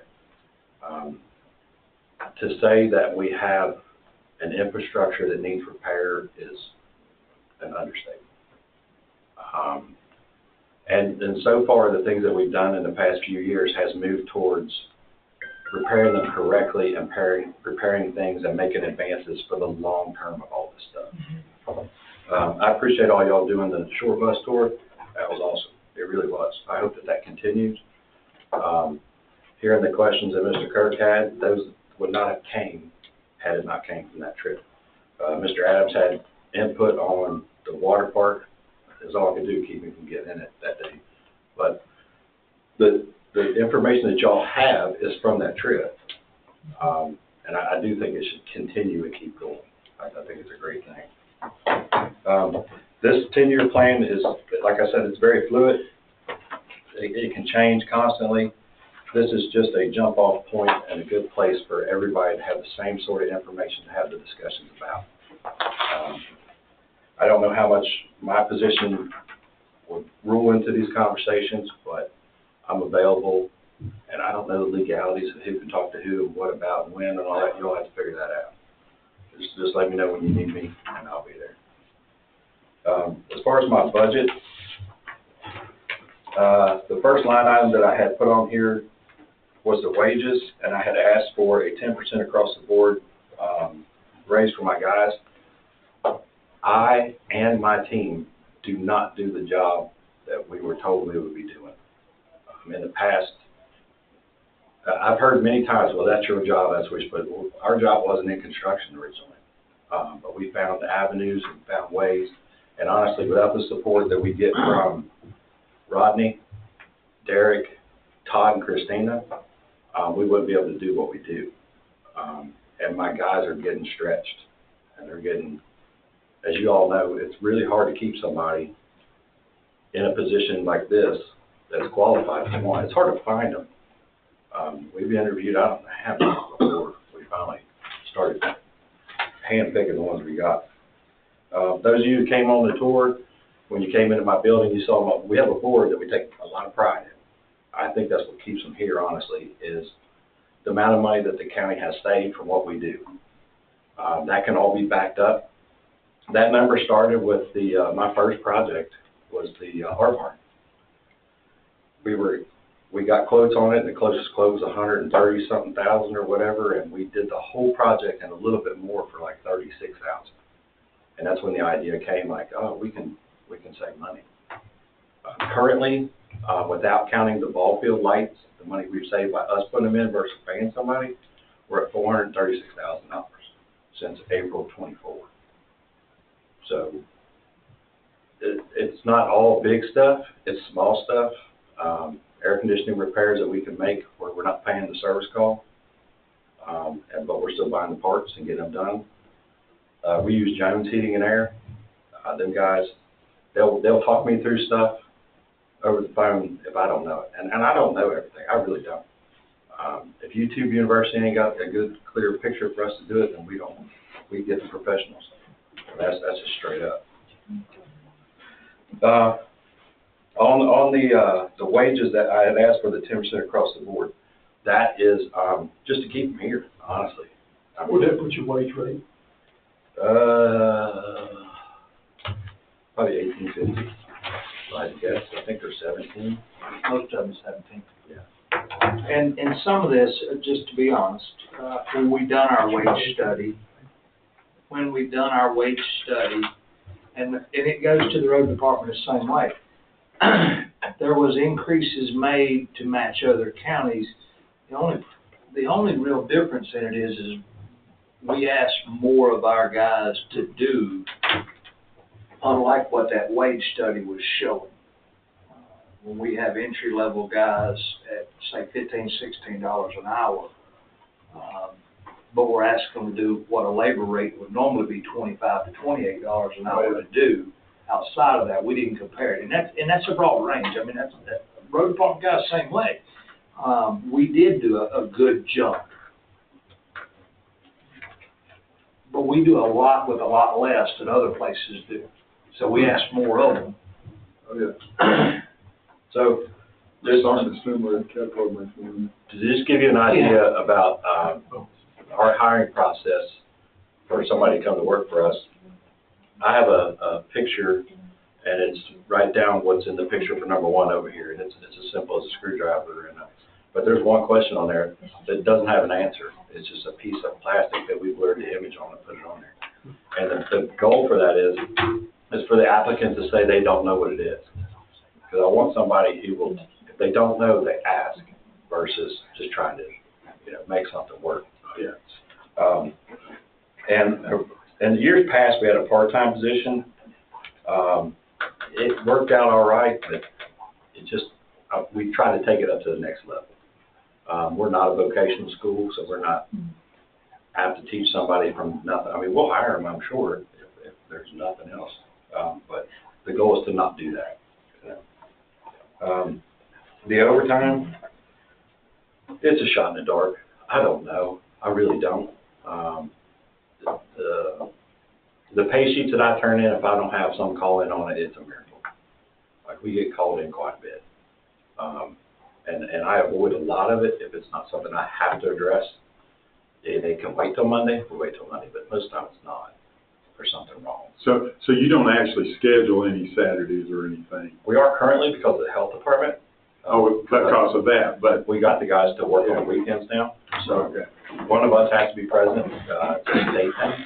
Okay. Another thing that Paul's department does, especially like when the complex has a holiday and the complex is closed, that's when they'll come in the building and work a holiday to do certain types of maintenance. Yeah, that makes sense.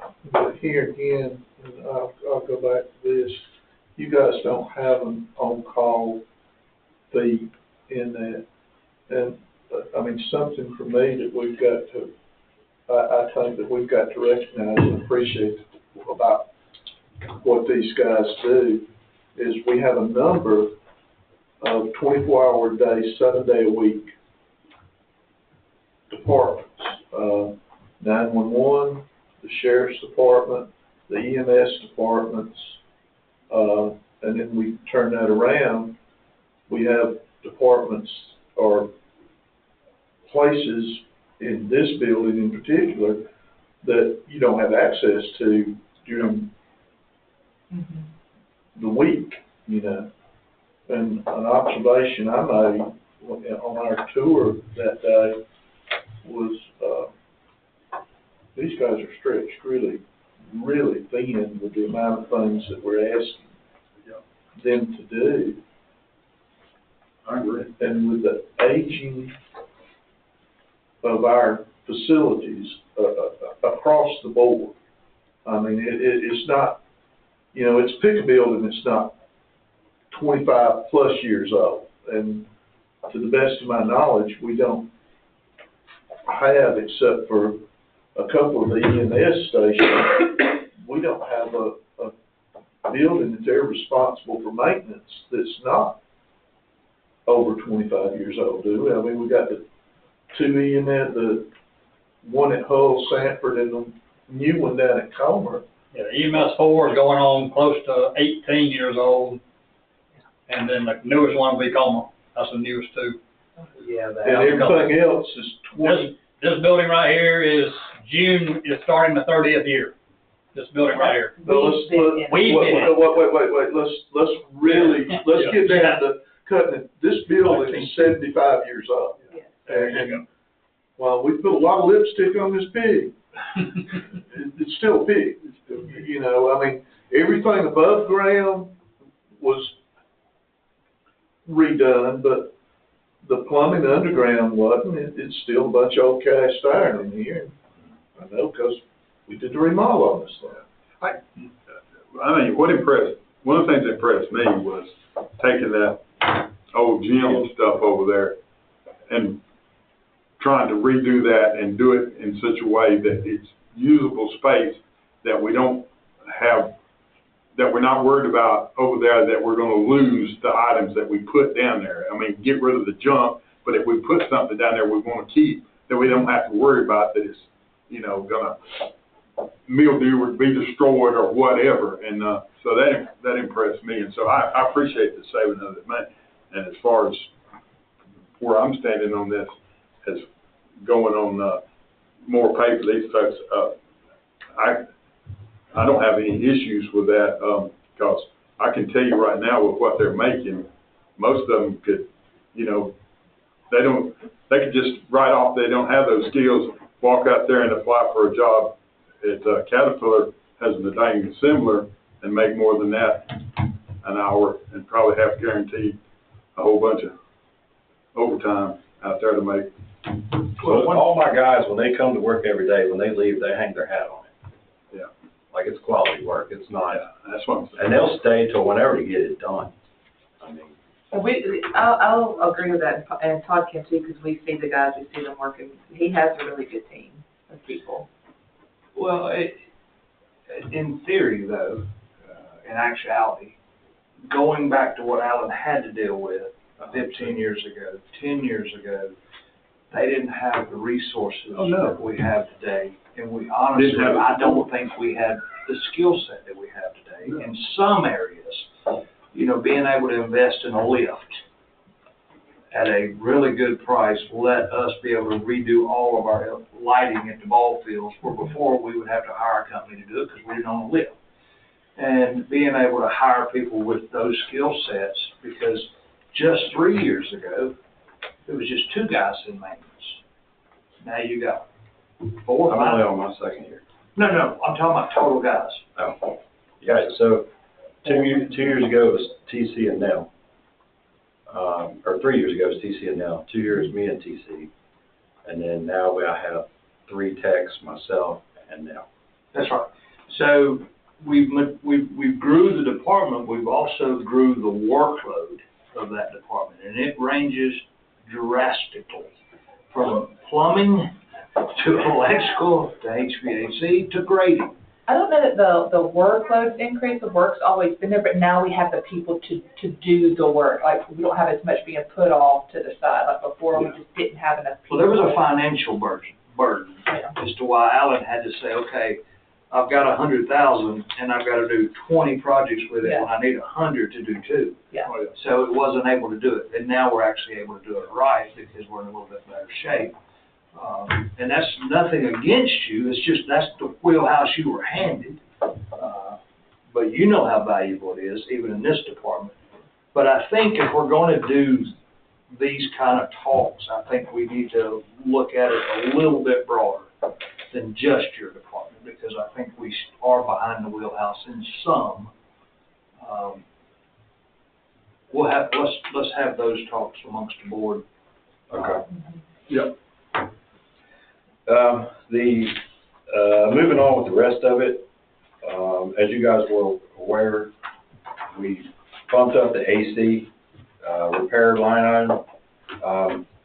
We're still in talks about possibly making that a capital outlay. Well, like I said, I lost that air unit over there. We've been limping that thing since I've been here. At some point, we have to make a decision. Do we replace it or just keep throwing money at it?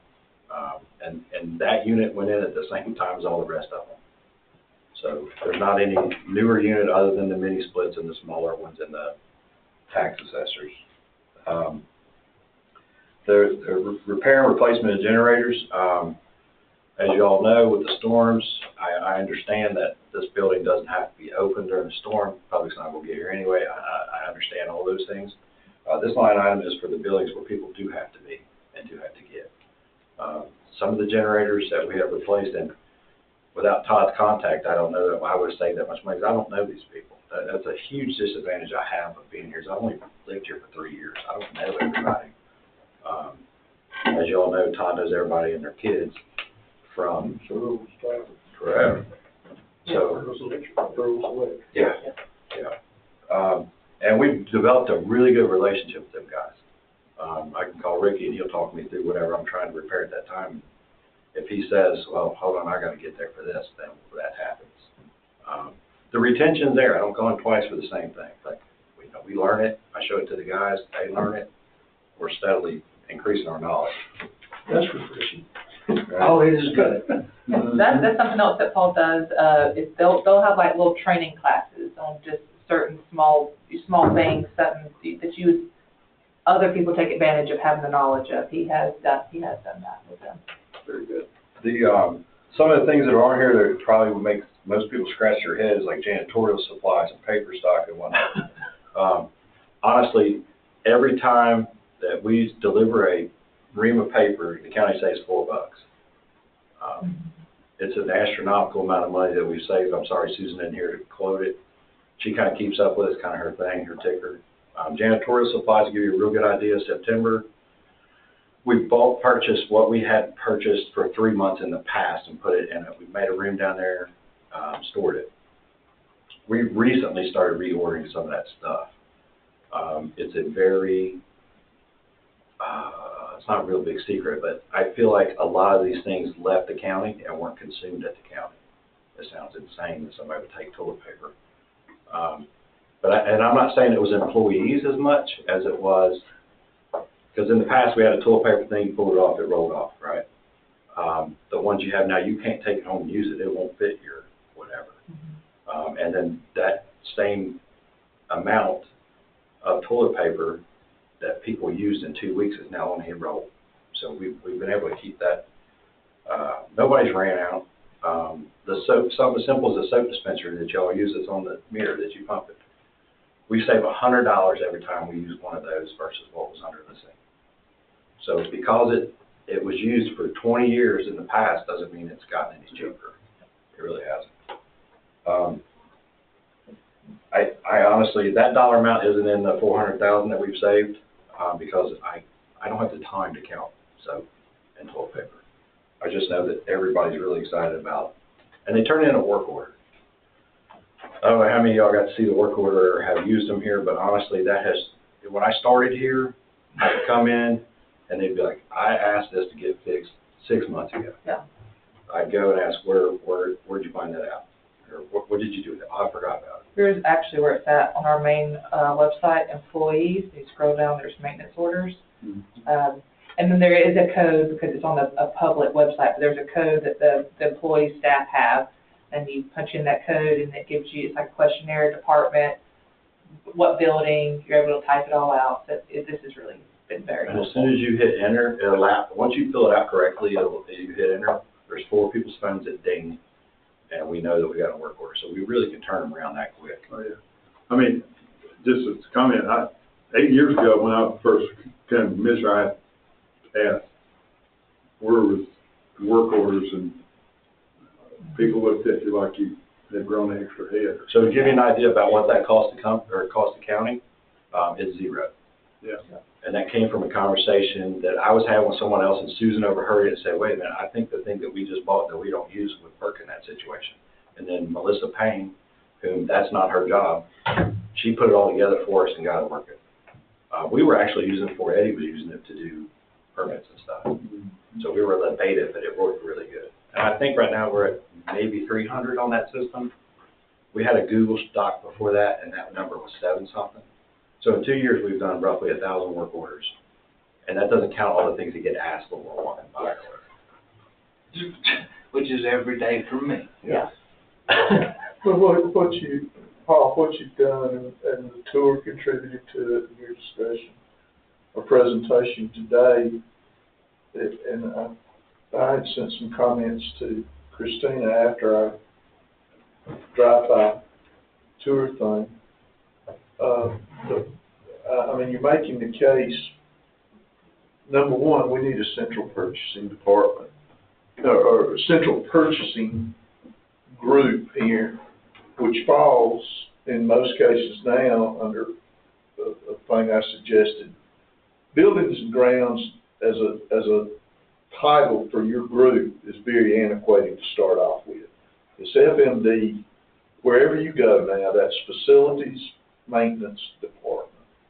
And under that falls the thing, you know, if you're expected to make sure somebody has copier paper, toilet paper, so all these dispensable products in here, y'all are something besides just buildings and grounds. Yeah. And Commissioner Chandler asked me at the start of this conversation, what we pay people. If you can walk in the door and pass a drug screen for us, and I mean, you know how to breathe is basically what it amounts to. We start people off at more than what your staff's making right now. And that is embarrassing. So in the past, when I first started here, what I was told many times is, this job allows you to enter this. You can go home if your kid's sick. You can go to lunch. You can, but nobody's standing over top of you and all the things. And I've always managed in a way as not as you get what you pay for, is you pay for what you get. And it sounds simple to flip those, but it's way different ideology, way different. And I've asked my guys to give me what needed to be done, and they've done it. 2 years ago, most people didn't know what Department 30 was. Now it's expected that when they have a problem, it's going to be fixed that day, or it's going to be at least addressed and fixed within a couple of days. So that's the main thing I wanted to change, and that has elevated us into the different things that are coming. I applaud you all for being bold enough to say that you got problems. I had a conversation with Mr. Chandler about, what's y'all's legacy going to be? Is it going to be that you were the last group to kick the can down the road, or you're the ones who got it going and got it moving? I'm not expecting this to happen overnight, but it's got to happen. I mean, and it's an outside person looking in. I'm constantly reminded of where I was born. I don't think it changes what you do and where you end up. Moving on, small tools. This is a 2-year request. It'd be $8,500 this year and $8,500 next year, and that's just so the county owns some tools. I mean, my guys that are out there plugging away, one guy didn't want to bring his tools, so we stocked his truck, but honestly, the rest of his tools are mine, and or some are theirs. To do what we do, we had to get tools. Yeah. And I had a shed with them in it. Alan would go borrow them from his dad or whoever he knew that had some. So, again, we can have separate conversations over this. I'm all about it. I don't want to, these people are probably thinking that, I would imagine. That's actually a very big problem that we have. I know you lightly covered that. Need to take a nap? No. Staff's personal tools. I know sometimes they've been to Todd's house to get things, and a lot of stuff that we use, it's a staff member's tool. They do a good job though, and Paul can talk about, when specialty tools are bought, like the locator, it's shared amongst departments. I know you recently purchased one, and the road department, the water department's used it to locate things in the ground. So they do that as well, as sharing specialty tools. And so, honestly, my small tool budget is usually shot by March. So I just call Todd and say, I need this. And usually he's like, why don't we have one? Just to give you an example, the locator, I think we paid $700 for it. It showed up on Monday at 8 o'clock and noon. We had a class with all 3 departments. It sits in my office, and when the guys on the road department need it, recently they were cleaning out a pipe or something. Corey called and said, I think there's electric close here. Can I use it? Sure, go get it. They were this far away. So I don't know I don't like to play what ifs, but I think that $700 has already proven itself. And we've been able to find everything from electric to fiber optic to, and it's a very inexpensive locator. As y'all know, some of y'all know what them things cost. This is just basic. Yeah, but it works. I know, I'm just saying, but it's basic, what we didn't save money. Where a lot to be done. We didn't save money to lose quality. No. That's what I'm saying. It's not as fancy, the look is pretty, but. Well, Paul, when you talk to Alan, you'll know that 5 years ago when I got here, the first thing I done was go to the road department, and when I looked at the tools, and like, how are y'all working on stuff with a screwdriver and channel locks? Right. And the first thing we done was we sent them to buy tools. I said, you can't get anything done if you have nothing to work with. And I'm really proud that the people they've got up there running that now don't mind asking. Like before, it's hard for them to ask. Oh, yeah. But now they don't mind. Well, I like the way that you brought all this forward, because some of it, I know Alan talked about it from the road department more so, because in the past, when we, with the commissioner and other boards, that I was part of, but we really didn't have a whole lot of these discussions. And I think people were afraid sometimes to come forward and say, this is really what I need, They just get aggravated and probably leave or whatever, so. Well, and the job that you've done, taking the workload off Alan, they ain't but one Alan. That's right. And I pick about it all the time. He leaves my office every morning with sticky notes all over his body with things that Todd wants done. And now you took a lot of that load off, which gives him more time to see, and we can see it. We can see the time that Alan has now with the road department, because look how much better it's been over the past couple of years, because he's focusing on that, not just running to check an air conditioner, not running to check why that light's not burning or that wall needed to be painted.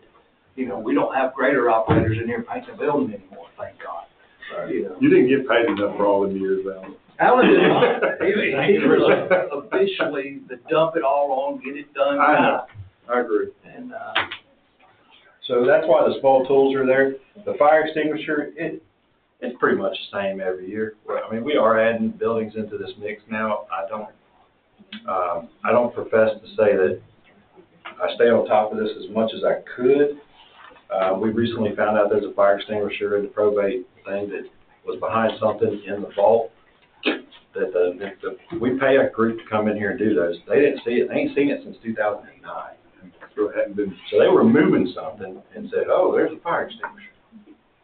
I don't really go in everybody's office and dig around to see what's on the walls. Well, and constitutional officers are funny about how you can dig around there, or whether they want you to dig around. We know that very well.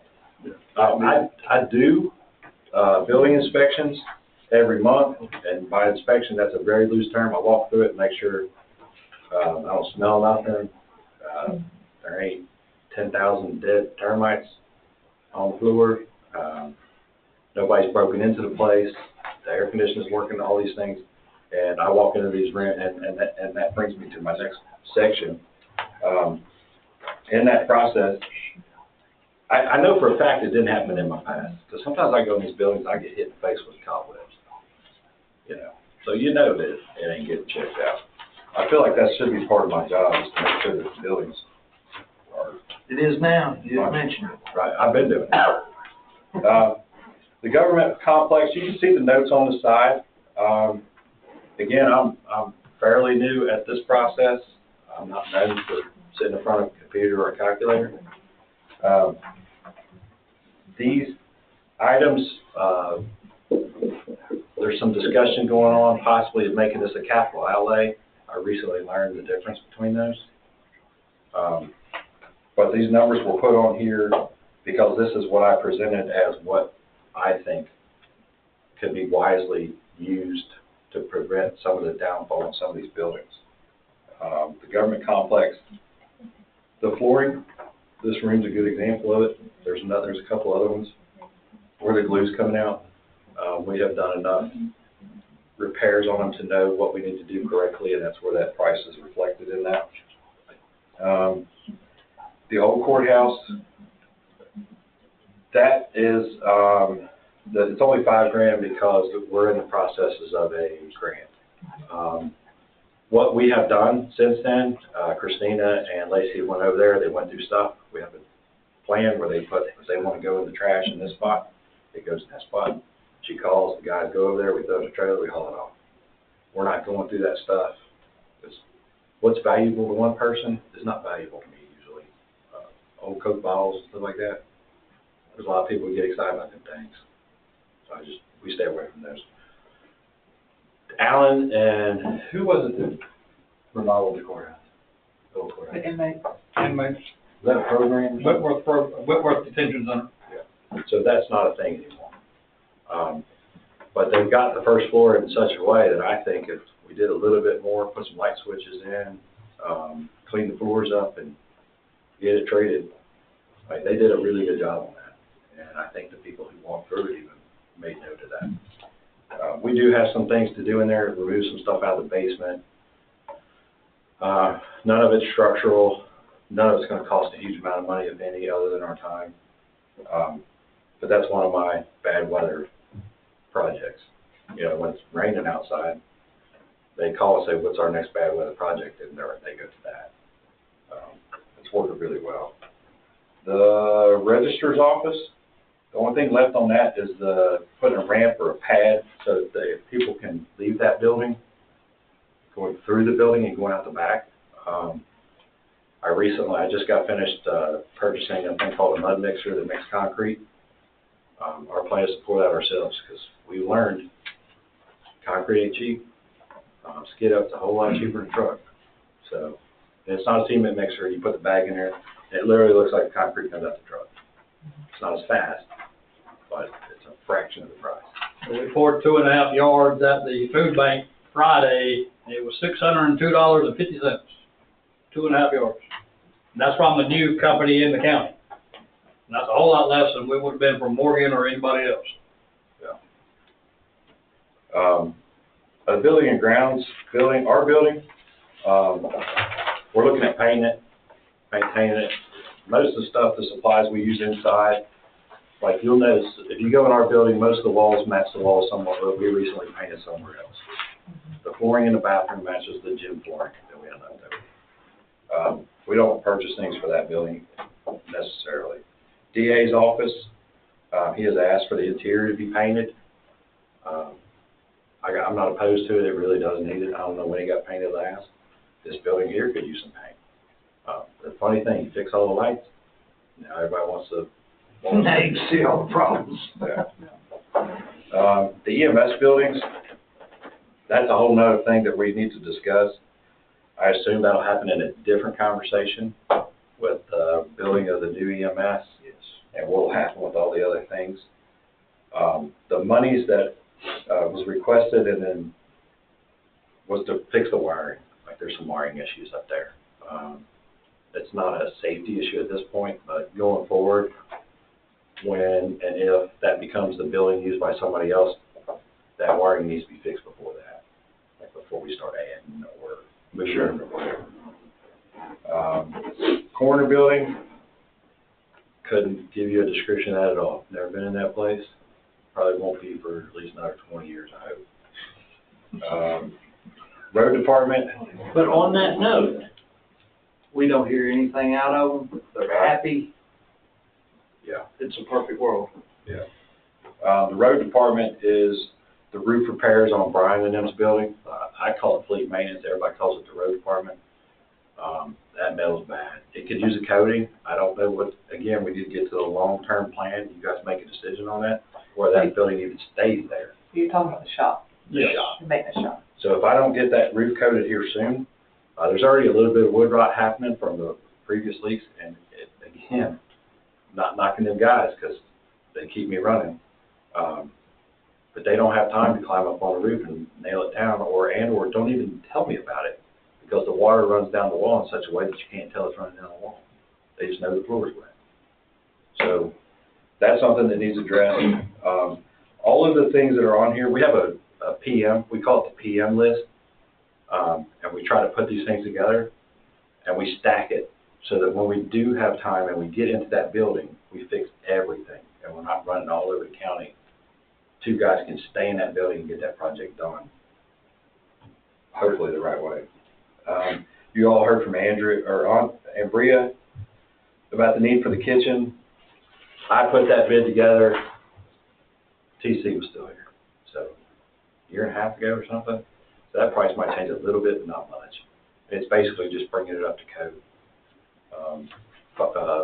Fiberglass board, putting a hand wash sink where it needs to be in a prep sink, and turning the things and moving a couple outlets so that it works right. Transfer building, that same thing on that recycling center, that roof it's had trees laying on it for a long time, so it's got some damage. Some screws, a couple pieces of metal, and then coating it, and I think we're in business. And again, that lift's gonna make that job possible. We couldn't do it before. I'm not gonna tell you how we were doing it before. Health department, obviously, I think the closest estimate that we had discussed was $2.5 million to relocate and building it. The way we're going right now, I think we can come in around $300,000. And again, that's thanks to people Todd knows, not me. I think that what I see in the county is there's a large group of people who have this information but don't share it. And for whatever reason, they nitpick or they get mad at one another and don't talk to each other. They didn't get invited to a Sunday social. I don't know. But as these two can tell you, we can have a disagreement, but it's still a disagreement. We talk through it and get it worked out. And I think that needs to happen a lot more in this county. The extension. We ought to do that 6 times a day. Right. How many more times if we do it? In regards to that, Paul, though, I got to say, I've never been very good at reading people's minds. I can read a set of plans, and I saw the plans for that building over there, and it couldn't be clear that it's on top of a landfill. It's laid out. I agree with the building built on top of it, so. And 2 years ago, when I pointed that out, and we had that discussion, there was some digging done, and come to find out, there were certain crews that wouldn't work on it because it was there. So that should tell you something, Anyway, we got a good plan in place. It's working. It's working. The extension office, that's to tie the sewer in. We got preliminarily approval. We got a good plan in place, but we're basically going to take it from where it's at and run it between Gina Bell's and I assume Tripp owns that because he probably owns half that road, and just tie in right there. It's maybe 140-foot run, maybe. Put a clean out in it, we're good to go. And then the paint and the fixtures of the basement, we didn't take y'all on that trip, but there's some flooring issues in there and some other things. The library, that's going to come on a capital outlay conversation as well. They have a lighting system close to this that was put in 90-something, I don't know. Nobody's clear on that, but they're starting to go, like, this room has lost 2, the kids area has lost another one, and to put these type in, it was $600 per panel. You can put LED panels in there that we could adjust the hue for $50. So it's a no-brainer. There's been a little bit of pushback on it, but, you know, I have to maintain the building, not the image of it as much. We need to provide light, not pretty light, I guess. I don't know how to describe that. And then some of the other stuff, the old gym is in a capital outlay as well. With the windows, we didn't get to that point with the last capital outlay. We ran short, and it made more sense to fix the doors than the windows at that point. And it made sense that if we're going to stay on the floors, we might as well go ahead and do the rest of the bleachers in, because that wood's the same age as the floors. The capital outlay part, I assume, is a totally different conversation that I'm not necessarily part of. The information technology, that's a new one for me. Didn't know we paid stuff for that. And the vehicle maintenance is on here for some reason. I haven't seen that before. I just know that when we need something fixed, it gets fixed.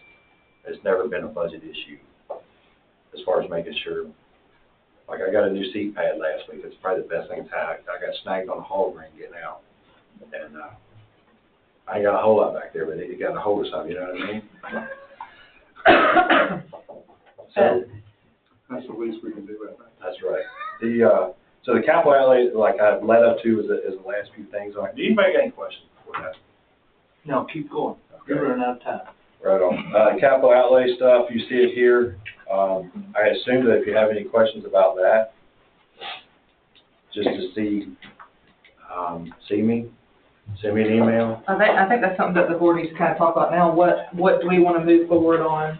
The in-person building improvements, you got government complex, office space renovation, begin removal of the old jail. So I know that you guys have seen that, and it's also talking about preparation for the EMS location, which is kind of all in one. So if you're good with that $117,000, then y'all let us know. But I do want to point out here, the senior center, the $34,000, and Ambria also has it listed on her budget too. So just need to be sure we'll just do that one time. And I'm assuming it was just you both put it in your budget because it's needed for the center, whichever budget we want to put it in. And then, like you said, the rec department, the site improvements is more, that $24,000 is specifically for the windows at the old gym, which is really needed. It probably should make it into that. Now the library, that $13,000, that's for the lights that you're talking about. That's needed.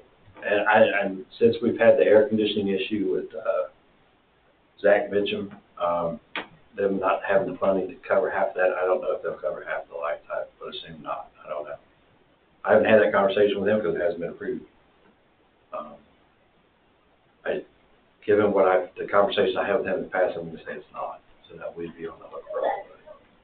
So all of this is very much needed in the discussion we talked about today. The majority of these are all, if the board doesn't approve these, we will come to the board next year with the budget amendment because it's going to be stuff that's needed. So to recognize it now, we're going to piecemeal it in through the years, what you're saying. So if y'all are good with that, we'll be sure that number makes it into the budget. Just want to comment along those lines, and thank you very much for this. I'm very much looking forward to it. As we look at, it's like office space renovations in the government complex. If this is going to be something that would be different from that, we don't want to double spend. It's not. I mean, all these things are, they don't not fit in that. Okay, It's like the roof for the shop. Yeah. It's got to be fixed. But if that building ultimately comes down, then we're not replacing it, we're just band-aiding it still. That's where I want to be putting a cool seal or something. Yes. That's just a maintenance, that's not a. I didn't even know that was a thing. Like, we don't do that up north. Cool seal. No. It works. Another thing that I wanted to talk about with you guys, that me and Paul talked about, that we have been talking about, is this long-term plan. What has the board voted on? What have they talked about? And Paul comes to me a lot of times trying to understand the funding and where the money comes from and that process to build things. So our next project after this health department that Paul and I feel like is, I know he's listed a lot of projects that things that need to be done, but the next big project is EMS and 911. This board has allocated $1 million of the ARPA reserve money towards those two buildings. We're sitting on what do we do next, and that's what Paul keeps asking me, what's next? He is constantly coming to me, what about this, what about that, what do we wait on this? And I'm like, just hold on a minute, I gotta figure that out, or we gotta approve this, or we gotta get the money for that. So that's the next two big projects we've talked about, and we have went and looked at different locations. We had talked with Brennan and Bobby. We've discussed other things that weren't previously discussed, as far as like the EMS station layout. With Paul's background, he had some good suggestions for Bobby, and even parking, like where we had discussed over at City Hall. The Danielsville EMS station really needs additional parking because of the training that they have there and the amount of people that they'll have at one time. So with that funding allocated, I kind of need to know from the board, what are those next steps? How do we want to do that? Who do we want to appoint to oversee those projects? You know, what we run into is you got, several different people and they all want it several different ways. And then I can't get we can't get an answer what to do, where to put it, who designs it, if so, like 911 center, is that something the BOC is building, or is that something turned over to the sheriff's office to build? What are those things? We need some direction on. I don't know that we must have, Paul must be right on the communication thing. The floor plans and the drawings of the EMS station is done. We have those. I mean, the real reason we didn't start building already on that particular one was because we just really couldn't decide a location where they were, we may have thought was the best location. EMS really wished it was in a different location. The only thing that was really in question, if I go back to my memory correct, is, whether we decide to go with a red iron structure and then frame it out, or a stick-built structure. The EMS, the 911, we have the layout of that too. Again, it was more of where do we want to build it. 911 had $1 million back prior to this board. Well, Brian and Derek may have been in it, but they had $1 million for that building back then. So it's really been on us to just pull the trigger and move based off location. And I think the board really preferred it that way just because they don't want to get wrapped up in it, other than the location. To me, there's more to it, and that's one of the reasons I'm so excited about this. Yeah. Because, and I've mentioned this to you, what we have done so much of in the past is we look at an issue Right now, yeah. just this one issue. Right. I'm talking about the EMS station and 911 center as a component of everything else we are doing. And when we look at it like that, then these dominoes begin to fall into We discussed this last year, right. and we hit the brakes because the health department became a focus. Right. Yeah. Yeah. That's That's emergency status. Yeah. That sort of changed things. And now, and that has changed. So we were thinking, we got a whole new health department here, that building. So now that has changed. But again, the concept of we're looking at a whole plan, where do each of these components fit into that plan, and that's I think we're just driving right in the right direction. And I'm just really looking forward to it. This is a big part of the planning for me and Paul and for Alan is it's like, okay, if we put certain things in the budget, we know next year in January we can start before then. We can schedule for the old jail to be demolished, taken down. We can schedule for so to schedule all that stuff out over a year's time with Paul and Alan amongst all the things that they have to do. Right. We even talk about Alan and like the paving projects and things like that. So there's a lot of work that we're trying to be proactively scheduling. So when it's go time, we all have a plan, and we'll have documents and papers amongst ourselves of what's happening, who's doing what, who's making what phone call. But we are not privy to design the building. We are not privy to pick the location. So that's what I'm asking. I need to know where y'all want it and who you want to design it. I think that what we need to do here is to get those issues where we clearly can sit down and talk about them and vote on them. Yeah. We just need to know what y'all think the priorities are, you know, and let us approve that, you know, list these items. Yeah. This is what we need to do, list them, and let us sit down and talk about them, and then we can approve or disapprove, and the questions that we need to answer, like location, put it out there. We need, you know, as you said, we need to determine that. Yeah. And if we just keep kicking that around, you know, which we've been doing, I mean, I agree, we took this on over here because we got an emergency project, so we just sort of delayed it. But it's time for somebody to come up, and somebody, you know, the thing I'm looking at from my standpoint, because I'm not the expert on any of this stuff. I'm a commissioner that's trying to do stuff to help the county and help make decisions about that, right, and use what little expertise I got in anything. But I would want staff recommendations about what we need to do. Yeah. And the pluses and the minuses of where we put the thing in. Right. And how it, as Terry said here, how does it fit in the dang on plan? I mean, are we talking about EMS? Are we talking about we got something else we putting in the EMS building? You know, are we? No, if you look at the plan, like it's just a guideline, it's not. That's what I'm saying. I know that. If we're gonna follow this plan, then we need to just say, okay, this is it. This is the questions that need to be answered, you know, and we need to approve that. Well, and we just need to, but we gotta sit down and have it brought before us in that way. And that's been really beneficial for me, Todd, and Alan, and Paul, because we all have different pieces of what previously was, what he's been aware of, right, the funding that I'm aware of, and that's how we've come to this.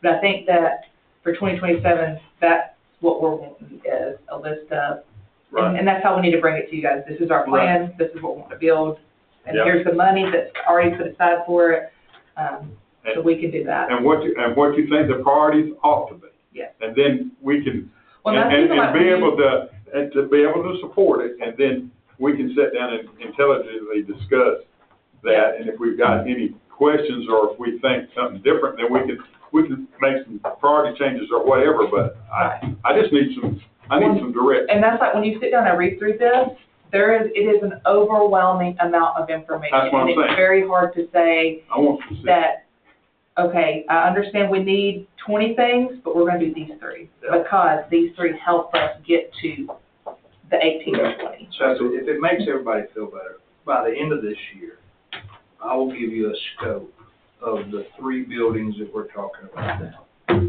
It's primarily put together already. And as Christina stated with Paul, had the Department of Health not come up in a situation, that was an unknown, and I was unsure as to how I would fund it, so I paused all projects. But primarily, I bet within 48 hours, I can have everything put together. Well, We have that much yeah, information. we need to talk about it, and then we need to have I think we need to have a retreat to go through the details of these, more in depth. I think we need to talk about it, I mean, during the budget sessions, I mean, Sure. it makes sense, so we're there. Well, what we're proposing now, the only funding we're really asking for is to demo the old jail. Yeah. We've got the funding to do we've got enough funding to get us through next year on those big projects. And then our hope and goal is that with SPLOST, because we put so much money in SPLOST for the health department, that now we've allocated money to execute this plan, to help us execute this plan. Well, whatever the plan is, that's what I'm saying, just bring it forth and say, this is what we need to be doing in the short term, preparing it, and this is the answers we need, so we not wait until the last minute. You know, things like, even that signage issue at the rec department, that's aggravating because of the fact that we get down and last minute, we find out we've got this roadblock and these roadblocks and these roadblocks. We ought to be planning out at least a year ahead. So when do you wanna do this? Whenever we got the next meeting. Next year, or? Well, Well, if we wanna do the old jail, we gotta. everything you're talking about is already allocated. It's not part of. So we can have this The discussion only in a week? part of this budget we're gonna be voting on is to tear down part of the old jail. We need- Which we need to look how that building's designed. We Yep. can't just go in and tear half of Someone Domino's he was just talking about. Number one, we got to move the EMS. We got to decide a location. That's why the old jail wants to be demoed. That's a possible location. But we're leaving the old, The probation. probation office. If EMS comes out of their building into a new building, their water department coming from Rock Quarry Road, going over there, I'm possibly going over there. That's some of the dominoes that has to happen. Right. And then the old city hall, probation office, we want to move into the water department. So all these different dominoes got to fall, but the first biggest one is the EMS station. EMS is the whole problem. This is called, this first phase is called, in construction now, is called an enabling project. Yeah. To do this, you got to do this, to do this, you got to do this, and you gotta sort that out before you start doing anything. All right, in regards to this discussion, if we're talking about keeping the probation office, but tearing down the old jail, that may have been the most ludicrous thing I've ever heard. No, we have to keep them there. We got to keep them there because we don't have nowhere to move them. That's what I'm talking about. We need to sort that out before we go in there, because then we're gonna tear down the old jail, and then we're gonna remobilize the demolition folks to come out and tear down the probation. This conversation should have never been had. We're way off target. No, this conversation probably should have happened a long time ago. No. Hang on one second. Let me bring it back in for a minute. Probation don't have to be tore down. The old jail don't have to be tore down. That is if you choose to put the EMS station there only. Only. If you choose to move it down the street, the old jail, probation can stay right where it's at. Well, we need to make some decisions here. And I don't know, it The seems. reason, And, if the board of commissioners is gonna be involved with, then we need to be involved somehow. 100%. There you go. So, that's, I like for it to be brought. Y'all have any questions for me? No. That way. Motion to No, I adjourn. think you're good. Motion to adjourn. Motion. Good job, Paul. Good job, Paul. Thank you, Paul. We didn't have any controversy till you showed up. I like the plan. That's every day. Ryan, you're still gonna make the ballgame. Christine's hot. Well, I was gonna make that, yeah, I'll make that anyway. Good job. Part of this conversation, I need to have, I keep getting comments about, calls go to. If you have trouble sleeping, Sponsors. I don't read it all. Page two, I'm already asleep. Part of that conversation. It's not something. Get your ratings on there. I want there to be a little big figures, like you. I've been dealing with it for 4 years. Brian knows about it for deep. I've had several of them with Jackson, I've had several with Brennan, and I know we talked with Jeff and, Michael about it too, and, you know, I'm not straightforward on it, because that's what everybody's asking. Hang on one second. Work about it. So here's,